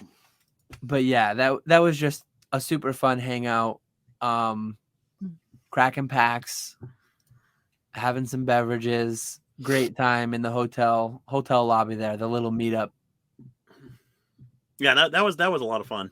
Got to see Bonnie's binder for the first time, which I've seen a ton of Instagram pictures or stories showing different pages of the binder, but finally got to see that in person, which that is a really, really cool binder. Her binder, this is just one page of it, but she's a big Magikarp fan. And those aren't like played condition copies either. Those are all like minty, near mint copies too. Yeah, crazy, absolutely crazy. Oh yeah. Definitely check out her Instagram. Look for a video of that binder because it's pretty wild. Yeah, for sure. And after there, we hung out there. They stopped serving at midnight. We hung out there for quite a while though, because I know I was getting pretty thirsty by the end. I think we just went back to the Airbnb, right? Did we, or did we go out again? I think we went back to the Airbnb and had, because we had drinks there. Yeah. And then Zach ended up ordering DiGiorno's. Like, so we were just hanging out from like probably 1 till 3 or 4. And then we were like, we're hungry. I pulled up DoorDash, nothing. Like every place was closed or whatever. Zach pulls up Uber Eats or one of the other ones, and they'll go to like Walgreens for you and they'll bring you whatever. So like, okay, we're going to need a bunch of Gatorades to drink before bed. We're going to need food. So Zach orders like 4 DiGiorno pizzas, and like 2 of them was enough. We put 2 of them was plenty for all of us. They took forever to get there. Once they got there, we put 2 of them in the oven, still hanging out, having drinks. And then I think we ate the whole 2, right? We ate the whole. Yeah, I think we ate the whole 2. But then once those 2 were done, Zach put another 2 in the oven. And we did not even touch those 2. Let me see. I'm going back into my personal. Let me I 100%. So this is not the night. This is not the night that they were cooked. This is not the morning after. Maybe it is the morning after. Okay, yeah, the thing says 7:39. So this is the morning after, but I left at 1 p.m. These pizzas were still here on the stove at the Airbnb at 1 p.m. when Ray and I had to leave to go to our flights. So when you and Jake got back at like 5 or 6 p.m., the pizzas had been there for a full 12 hours. I'm assuming you 2 dove right in, right? Oh yeah. Nice and crispy by then. So yeah, those are courtesy of Gem Mint Pokemon. Thanks, Zach, for the pizzas. The first 2 are delicious. The second 2 are just a bad decision. Well, I do have to say the pizza, thank you very much. The Gatorade, thank you very much. But what were you thinking, putting the oatmeal cream pies in the freezer? Oh God, I forgot about that. So I ate a third of mine and I got sick to my stomach. So much sugar on top of all that pizza and beer that did just not sit well. Oh man. Plus the fact they were rock solid didn't help. Yeah. Chip a tooth trying to eat it. Here's my General Tso's chicken, courtesy of Radar on Saturday. That looks pretty good. I just gotta go I gotta go picture by picture here. Those egg rolls were pretty bomb. Ray gave me his egg roll. Yeah. Oh, I do have. I took the screenshot out of someone's story. I think Rusty's story. What'd you do? Oh, this is me on the 4-wheeler, the little 4-wheeler. I love it. Such a great time. Oh man, looks like a clown car. Oh. But yeah, then Sunday we woke up at another ungodly hour. Yeah, we stayed up till 5. We definitely stayed up right till 5. Yeah. Thursday was 2 hours. Friday was 3 hours. Saturday was 2 hours. Oof. It was not much sleep. Well worth it though. Like when you're hanging out with the boys, you can sleep the next week when you get home. Oh yeah, absolutely. 100%. Especially like I did not do much aside from sleep Monday and even most of Tuesday. Yeah. Well worth it though, skipping out on the sleep. Oh yeah. No, that was a really fun time for sure. And then Sunday, I mean, we covered. Oh yeah, I did want to talk about sales were a lot slower Sunday, but it was like zero for me. It was like a decent, like steady flow of people coming to the table, checking stuff out. By like 3 or no, because it went till 6. So by like 3:30, 4 o'clock, you could tell it was really starting to slow down. There were a few people who were starting to pack up, and Jake asked what I wanted to do, and I said, honestly, I would not mind packing up and just going home or going back to the Airbnb. And he goes, well, why don't we stay for another hour or so and see how things go, and maybe we'll get some of the vendors walking around wanting to buy something. And I said, sure, we can do that. But the last hour from like 5 to 6, a lot of people are starting to pack up. Me and Jake were still there set up, and the last hour we had a bunch of vendors come to the table, and we both did really good the last hour. I forget what I sold, but the majority of my Sunday sales were in that last hour there. And then I want to say all of Jake's Sunday sales were that last hour. Yeah, I was gonna say, because when I left, Jake had also had 0 sales for the day at 1 p.m. And then he sold thousands. Yeah, no, he did really good at the end there. So if you're ever planning on vending at these conventions, the last hour, as much as you might not want to be there of the second day, it might be a good thing to stick around, because that's when the show really starts to slow down and all the vendors are able to start walking around. They all have pockets full of money from the weekend. So, and we mentioned it before, like that's the last chance. Like if someone has stuff they don't want to bring home, you might get a deal then. Like things are probably picked over, but if you like buy someone's whole table and they don't have to pack it up, that's probably a play. Oh yeah, definitely, for sure. But yeah, we didn't do much that night. You guys left the afternoon. Me, Jake, and Zach,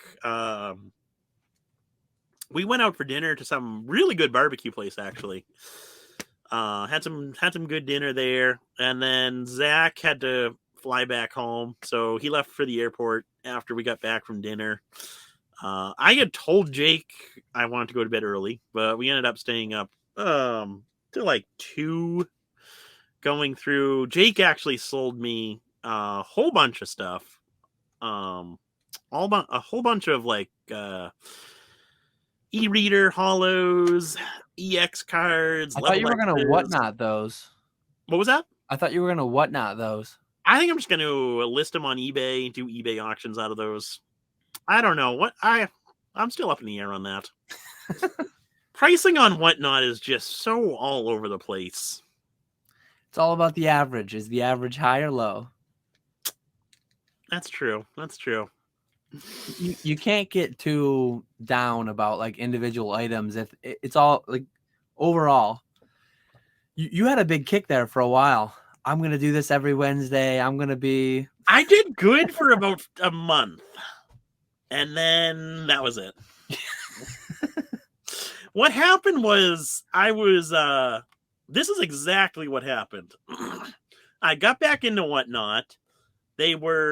My streams were going really good. 30, 40, 50 people in the stream. Pricing was really good. For whatever reason, I think everyone caught on that Wednesday 2 p.m. is a good time to stream. So everyone started streaming Wednesday 2 p.m. And that's when I would do my streams. And it'd be like 20, 30 people in the stream, and then like 15, 20 people in the stream. And my followers I would get on whatnot. Like my first couple streams would be like, I want to say I was at like 800 followers before my first stream. And then when I did my first stream, I had broken 1,000, and then I got up into like 1,400 and then 1,500. And then my last like 2 streams in a row, it had not moved from 14 or 1,500. So that was depressing right there. So I don't know. We'll see, but I might just focus on eBay, trying to do eBay auctions every day. Stick with that. We'll see what happens there. But yeah, we stayed up late Sunday night, going through that, getting pricing for everything and all of that stuff. And by that time we were both exhausted and went right to bed. And then we had to be out of the Airbnb at 11. We both woke up at like 10:30. Cleaned up real quick, left the house, and the ride home was absolutely miserable. We were both tired. We had already done the ride down, so there was no excitement for the ride back. It was a long ride home. I would imagine. I left the convention Sunday at 1. Went back, packed up everything at the Airbnb. Ray and I, we flew out of Charlotte. We both flew out American within like 20 minutes of each other. So we Ubered to the airport, and then we actually got through security really quick. We ended up like we grabbed food together because we were there fairly early. You've always got to leave. Like my wife would kill me if I ever missed the flight home. And Vegas, coming back home from Pokemon Saves the World, I almost missed the flight. So I'm going to be like more cautious probably going to the airports. And that was like a football game. Leaving the I set out to get to the airport at the right time, but the Uber to the airport took forever. So I was in rough shape there, and the airport was crazy. But anyways, Charlotte was quick, so I just ended up grabbing lunch. We did Bojangles again at the airport. Nice. Yeah. So that was the end of my trip. And how was your ride home? I was exhausted. I never sleep on planes. I never sleep in cars. I'm too big. It's too uncomfortable. I had an emergency row. Ooh. So I had like leg room. Only an hour 20, hour 30 flight. I don't remember. I slept the whole thing. And Jake and I went live early last week. He mentioned how bad I snore, especially when I'm drinking and especially when I'm like behind on sleep. Mm-hmm. I snore like horribly. I was probably ripping crazy snores. Like it was probably like people thought it was probably turbulence at the back of the plane. And no one woke me up. No one disturbed me. I didn't fall into the aisle. Nobody woke me up with the cart passing by. I just woke up and we were on the ground.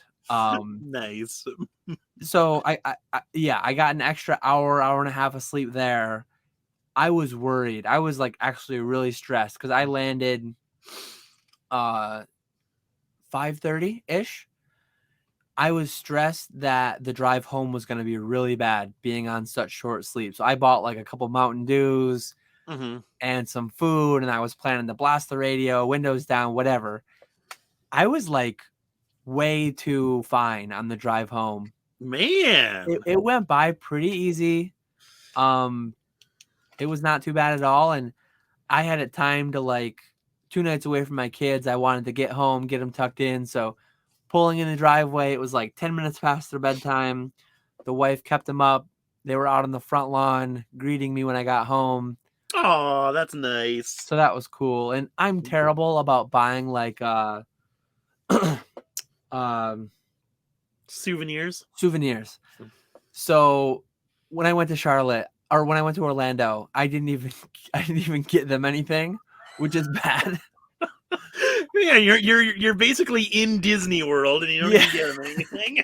Well, I've got totes and totes of like sitting cuties and just random Pokemon Center merch. So what I did was before I left, I brought out a Lucario and a Piplup sitting cutie, and I put it in my car. So I'm like, if I forget to get a souvenir, if I don't get a souvenir, I'm gonna give them these.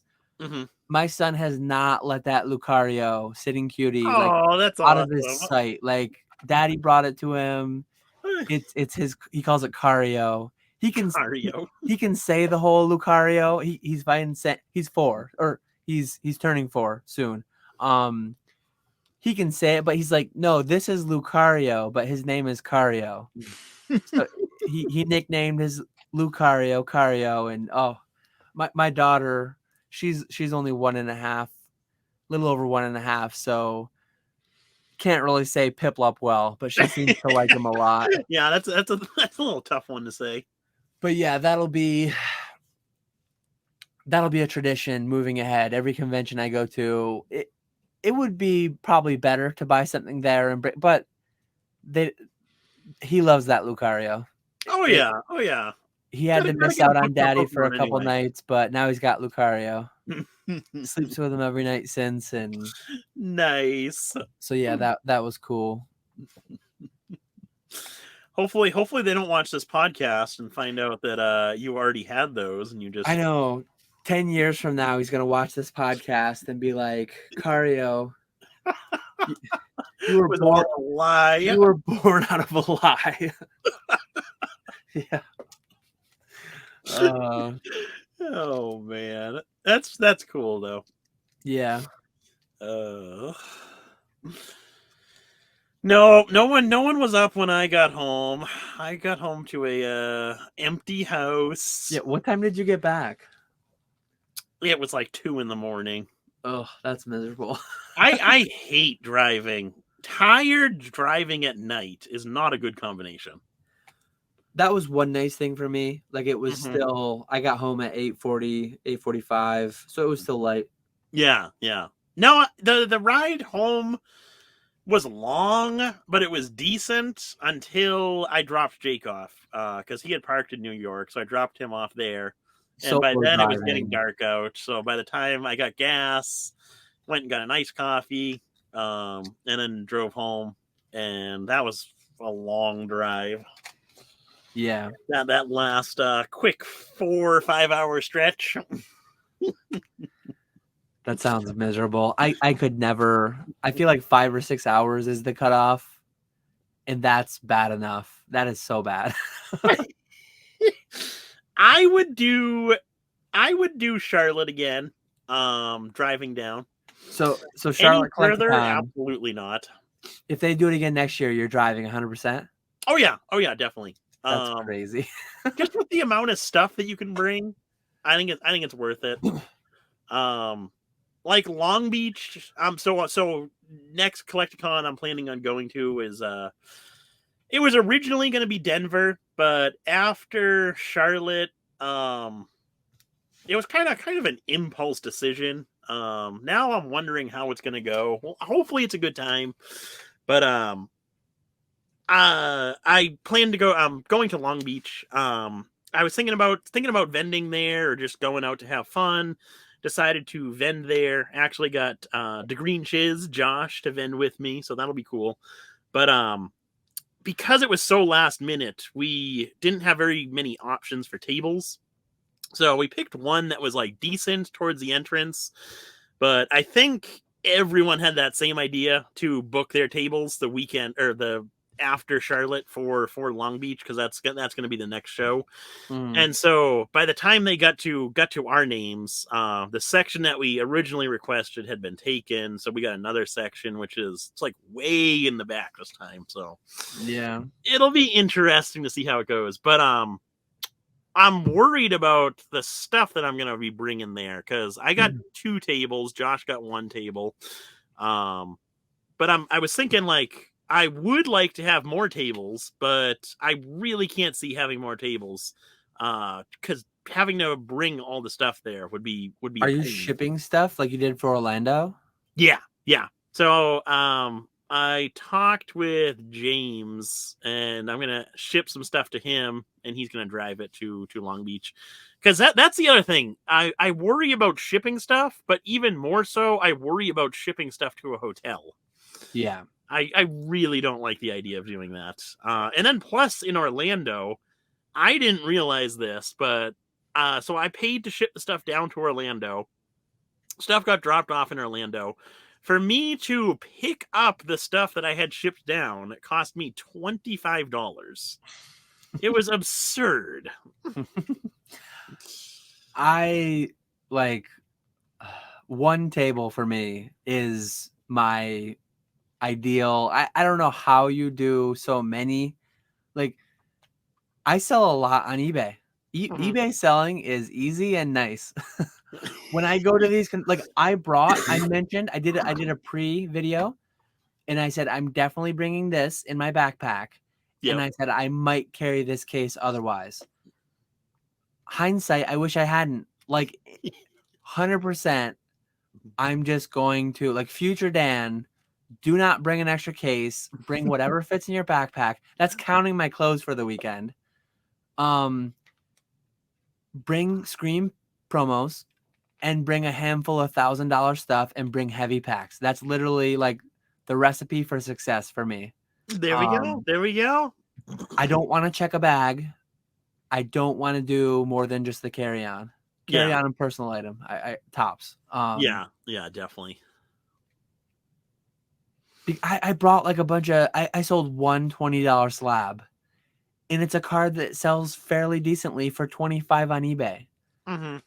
And 20 cash is better than 25 on eBay, but like at the end of the day, an extra $3 or $4, I don't really care. And yeah, I don't know, having to buy another $40 case to show it, and I don't know. I'm gonna do just a backpack vendor for all my future ones for sure. Yeah. I forget what I was gonna ask you something. Oh, for Denver, are you planning to vend or just hang out? I'm up for either.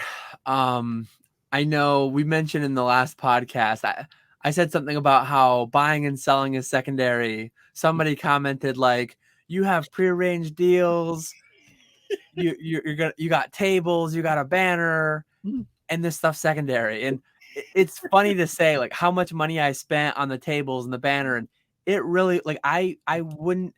It's great that I sold as much as I did. I wouldn't have cared if I sold nothing. Especially because I had the deal arranged, and I won't always have a deal arranged like that. But yeah, you're not gonna be having a deal like that in Denver.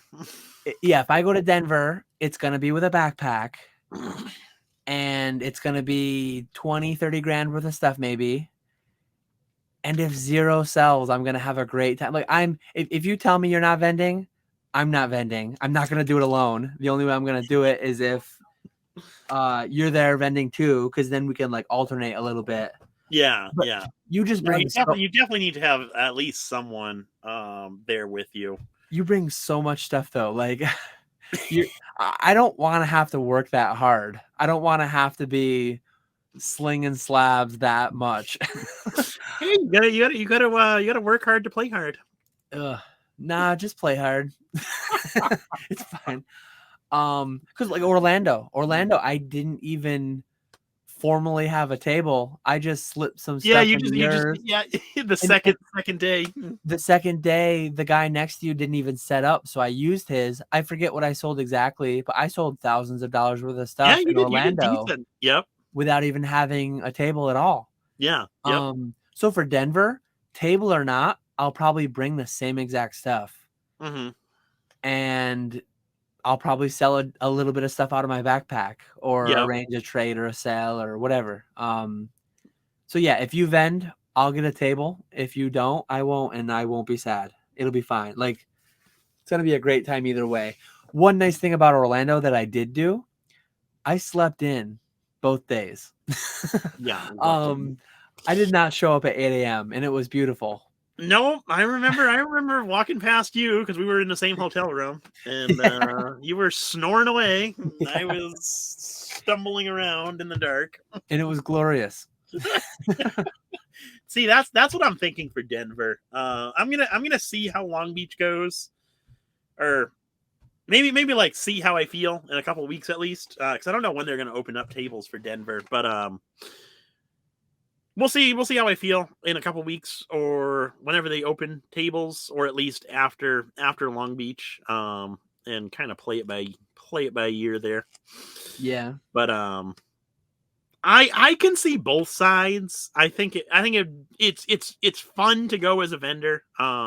It's busy. but you're making money, you're talking to all these different people, you're meeting all these different people. So it's a really good time. You can meet them there just walking around too, right? Oh, Like no way. you can meet all the vendors, and you Well, yeah, can but people wouldn't be coming up to you and saying, "Oh, you're catching all collectibles." yeah, you won't have the banner, you won't get as many interactions, but But at the same time, I do miss it would be fun to be able to just walk around, kind of check everything out. Zach bought a lot of really cool error cards, which I didn't have a chance to walk around, so I didn't get to see any of that. But that would have been cool. And then being able to sleep in, that's the big one right there. that is huge. I'd love to just be able to go sleep the whole day, hang out all night. Yeah, because I was gonna Just don't even ask buy that. tickets to the event. Three highlights from the weekend. What were like the standout best parts of the weekend? Well, can I say Friday is the best one? 100. Or do I have to like narrow it down to something that happened on Friday was my best day in the hobby. Oh yeah. Ooh, best day in the entire hobby, huh? Best day in the entire hobby. I'm sorry, Rusty, if you're watching, but Uh-oh. my favorite day in the entire hobby was meeting Gary. Sorry. When was that? This was the first Collecticon. Back in You met him in DC. year? No, he wasn't in DC. He was in DC? Yes. So that was the first time I met him. Yes. Okay. So you don't even know what you're talking about. Hey, I remembered meeting Gary is my highlight. when you guys went to that whole weekend was such a blast. When you went to the Imakuni signing, me, Gary, and John, that was actually when I really met like Pokemon Radar and talked to him and really like learned a lot more about him.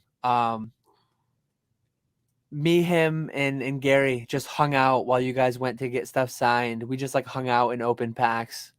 I kind of wish I had stayed there because you guys got to. It was like the only time where he wasn't like extremely busy. Yeah, just chatting with John and Gary, opening packs. That was a lot of fun. It was weird the whole way that was set up, and Imakuni was supposed to come and like do it off of that event in a side room. Yeah, I didn't understand that whole thing. And then he like pulled. I'm not a big signed person. I've made that known many times, and I was much happier just hanging out, opening packs, and chatting further, getting to talk more to Gary and John. And that was weird how you guys had to like leave to somewhere else and whatever, but because it was like a whole different hotel. Yeah, I don't know where it was because I didn't go, but that was a great. That was honestly a top experience, a top day in the hobby, a top trip. Worlds DC was amazing. Worlds Nashville was amazing. Hartford Regionals was awesome. What about Vegas? Pokemon Saves the World was awesome, but my single greatest day, all things considered, the whole day, seeing you, seeing Zach, seeing Rusty, meeting Ando, meeting Jake for the first time. Oh, that's right. You had never met Jake either. Yeah, doing the biggest deal I've ever done. Yeah. The nostalgia of 2 years shooting hoops for the first time. 10, 15 years riding four-wheelers for the first time. Like seeing all of Rusty's stuff, meeting his family, seeing his best day in the hobby for me. Standout, like by a margin. And I've had a lot of great days in the hobby, but that was the best one, Friday. Yeah, I would say it's definitely up there for me. That was a lot of fun for sure. And then next best, the cons were great. The con was a lot of fun, but I like the trade night a lot. My next best, I was gonna say that as my second. So my next best moment wasn't even part of the convention. Vending was awesome. The convention was awesome, but like my next best, the best times are the evenings, I think.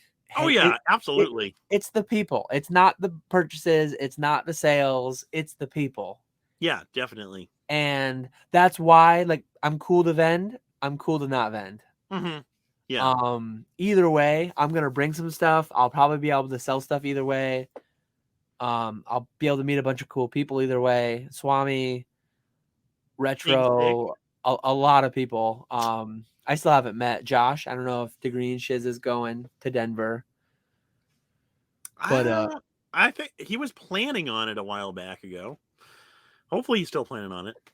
hopefully Maybe we we'll be can able to convince Cam and James to go to Denver as well. get Mason there maybe. That'd be cool if Mason went. Yeah, I think Classics is going to Denver.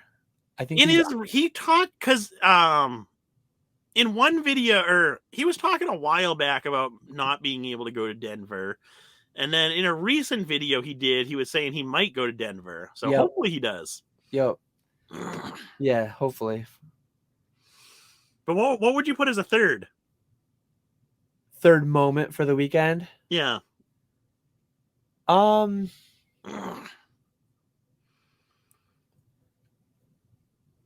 It's hard to say. I guess the convention in general Saturday. Mm-hmm. That's like a longer moment, but that's Saturday. I mean, the whole thing was a lot of fun. Oh yeah. But Friday really stood out. Yeah, no, Friday was by far the best part of the weekend for sure. And then Saturday night was definitely the second best, and then everything else will be third because it was all a great time for sure. Yeah. And then I did want to say about sales. So in Orlando, I put my eBay store in vacation mode, not allowing purchases. And when I got home, sales were absolutely abysmal for like a month. It was really, really bad. So for this time, I put my eBay store in vacation mode, but allowed purchases. So basically it just comes up with a banner on your listing saying this seller's away until such and such a date. There may be a delay in shipping. And eBay sales were decent. They definitely slowed down a bit from my typical weekend on eBay, but I found that to be expected. Because when I see those banners on an eBay listing, I don't usually purchase from that seller either. Oh, that doesn't. I don't care about when it comes. Like, really? Who cares if it's another week? Like, PSA has conditioned me. If it's under a year and a half, like I'm golden. No, but if you're doing, I guess it depends on what it is. Like if it's some card that nobody else is selling, then yeah. Like if you're looking for like packaging supplies and one seller's away for a week and one's not, they're both within like 50-cent pricing. I'm just gonna go to the other seller. Yeah, I guess for that. But for like if it's an inventory buy, I don't care an extra week. Like something like that, like a good deal or something like that, I wouldn't mind. But my average time from when I get something to when I list it is like a month anyways.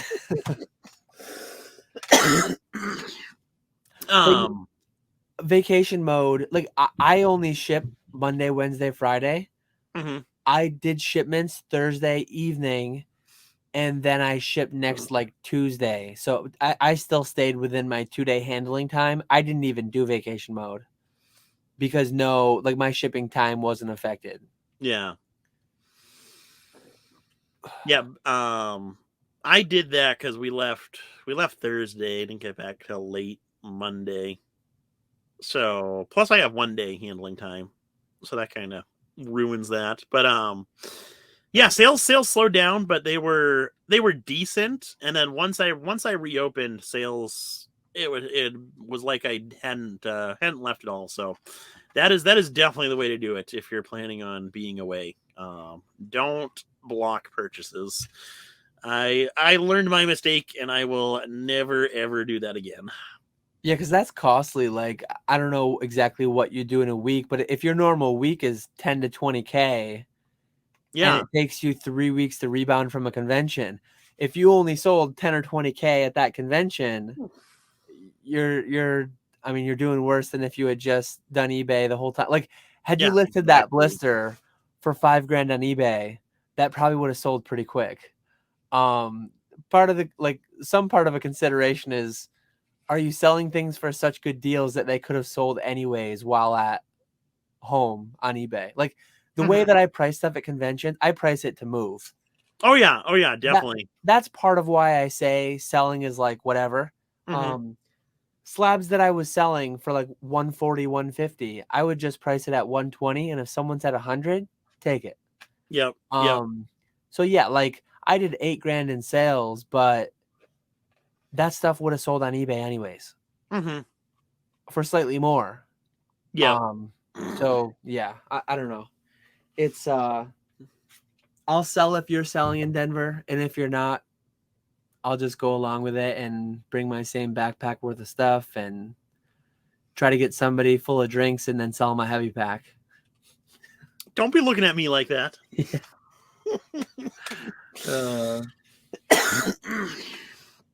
Oh man. But yeah, no. Overall, super fun weekend. Can't wait for the next one. And Denver, I guess. Yeah. My wife asked me, she's like, well, you said Friday was your best day in the hobby. Was this your best trip? That's harder. The best Okay. single trip. Like the biggest ones I've done, Nashville Worlds 18, DC Worlds 19. I did the Hartford regional event, but I didn't go for like the weekend. I visited a college friend out in Connecticut, and then I was actually with my wife and my son. We just visited it for like a couple hours. Okay. I got to meet Rusty, got to see Charlie, got to see a bunch of guys. It was still a lot of fun, but that wasn't an event along with like the other ones. But yeah, Charlotte, Vegas, Orlando. It's hard to pick the probably Charlotte. But that's really hard to pick. It is really hard to pick. Such a good time. Vegas was so much fun. Both worlds were so much fun, and Worlds 18 was like my first event. I remember going to that, not having met anybody, like flying down. Nashville was crazy too, because I've mentioned it before, but I didn't even get a hotel. I did like an all-nighter one night. I flew in at 6 a.m. and I flew out the next morning red eye at like 5 or 6 a.m. I ended up going back to Zach's hotel with him after closing down the rooftop bars in Nashville. We went live on his Instagram at like 4 a.m. Oh, that must have been a good live right there. Yeah. I think the screen was sideways or upside down the whole time or something. I didn't even have an Instagram at the time. I was the cameraman. I didn't know what I was doing. And we both had some beverages. I'm sure it was more than a some by then. Yeah. So many great times, so many great events, but Charlotte had the single best day, and that might have been enough to put it over the top as like the single best day is by a margin. The single best event though, both worlds and Vegas and Orlando wasn't as good as Charlotte. Orlando was a lot of fun. Yeah, I would agree. Charlotte was definitely better than Orlando. Orlando was distinctly not as good as Charlotte. I would say DC was you better say DC's better than Nashville. DC was better than Nashville, because I was there longer. A big part of it, and I met Nick, which was fine. Fine. Yeah. So Vegas, yeah, probably Charlotte and Vegas as like the top two. Second tier would be the two worlds, and then third tier would be Orlando. Yeah, I would agree with that. I think Denver though, like you don't want to build things up in your head to be too. I built Charlotte up to like this is gonna be the best weekend I've had in the hobby. And it did not disappoint though. And it did not disappoint. Denver, I'm building up to be like this is gonna be awesome weekend. I hope it doesn't disappoint. I don't think it will. I don't think so. You do have to be careful building up things too much. Yeah, definitely. But no, I think Denver's gonna be a good time for sure. I'm looking forward to that one. Yeah, it should be a lot of fun. I'll be curious to see how Long Beach is. Like I said, we're way in the back, so it'll be interesting there. And then it's the same weekend as Worlds, So that'll be another interesting one. How many people? I can't imagine there's a ton of people going to Worlds where it's in the UK. So I don't think it'll affect it that much, but it'll be interesting to see. If nothing else, it'll be really cool to see to meet KM and see James and Josh again. Yeah. Yeah, every event. I think where we're at is like there's 6 collecticons every year. Mm-hmm. There's Worlds, there's all these other things. Every event is going to have a handful of great people. Oh yeah, And the more you go to, the more you meet, and you're going to run into somebody. It's all about the people for sure. Definitely, 100%. It's they're a great time. I'm sure if I went to Long Beach, I would have a great time. I'm sure if I went to Kansas City, it would be an awesome time. But I just 3 for me, 3 collecticons is plenty. Mm-hmm. And then maybe 1 wild card. Worlds generally will probably fill that, but London is tough. Yeah, definitely. Yeah, international is because it can't be a weekend trip at that point. That's a lot of flying for a weekend trip. You gotta do a week almost, and then like just the cash, you've got to declare $10,000 in cash, in and out customs, and that yeah, scary. I'm intrigued to hear if anyone is able to successfully buy trophies on the ground floor. Oh, I'm sure there'll be people that do. What are they gonna go for? I made That a video. I have no idea. I made a video where they went for 40 and 70, and then this other one is at 30 something already. Yeah. People and players are probably so far out of watching my YouTube, watching this podcast, they probably won't even see it. No. But PWCC and stuff like that, they might see. Probably not. Like if there's an article that says, like a Ledkins article that says this Pika trophy sold for X amount. We're so engrossed in the hobby, we think everyone will see it, but like players, I would think players who are at the Worlds would know about it. Probably not. Not as many as you think. I don't know. I feel like those like top level players would have to know something. If they do, and they try to demand, I want 30 grand cash. I don't think that's not going to happen. I have no idea what the number would be. I'm really interested to see if we get a new design too. But like, if a 4 sells for 40 and a 3 sells for 30 or 40, what is a 3 or a 4 going to go for raw at the event? I paid sub 10. Yeah, it'll be way over 10, 15, 20. Yeah, it'll be interesting to hear if any move. Probably be someone going and robbing people for 5 or 6 grand. I don't think anyone's going to be able to get that pricing. I would be very surprised. Yeah, it's hard to say. With all the news that's been around the past couple of years about Pokemon cards selling for so much money. How many people in your real life know any of that? Yeah, but how many people are playing for Worlds? Yeah, people playing, yeah. It'll be interesting. It'll be interesting to see. It will be. It will be. And hopefully they bring it back to the States next year. Yeah. Syracuse, New York. Boston, Massachusetts. I'll have to drive, and that's like a 5-hour drive.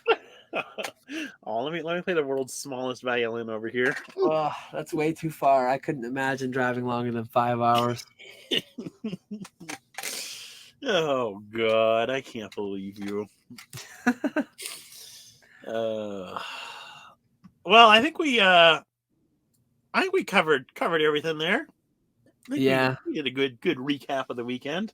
I think we're setting a record for the longest podcast to date too. We are I forget how long our Vegas one was. We went 3 hours and 40 minutes with Mason. Did we really? I think that was our longest aside from this. So this will be our longest because we're at 3 hours 49 minutes right now, but not by much. I thought it was going to destroy the last one. I think Vegas was the first time we cracked 3 hours. That could have been. We did let people down a little bit though with our last or the one with Jake. I think people were expecting it to go like 4 hours with Jake, but he was super tired then. Yeah. So hopefully people will be happy seeing the 3 hours 45. I know a lot of people like to play this on their commute. 1.5x. They do it over the week. I don't know how you guys do 1.5x. I tried it, and I couldn't do it. I don't know how you don't. Mm-mm. Like so many of these way too long. I love this long form content, but when I see a 4-hour video go up, it's like, holy crap. That's gonna take forever. 1.5x though, that's efficiency right there. Oh yeah.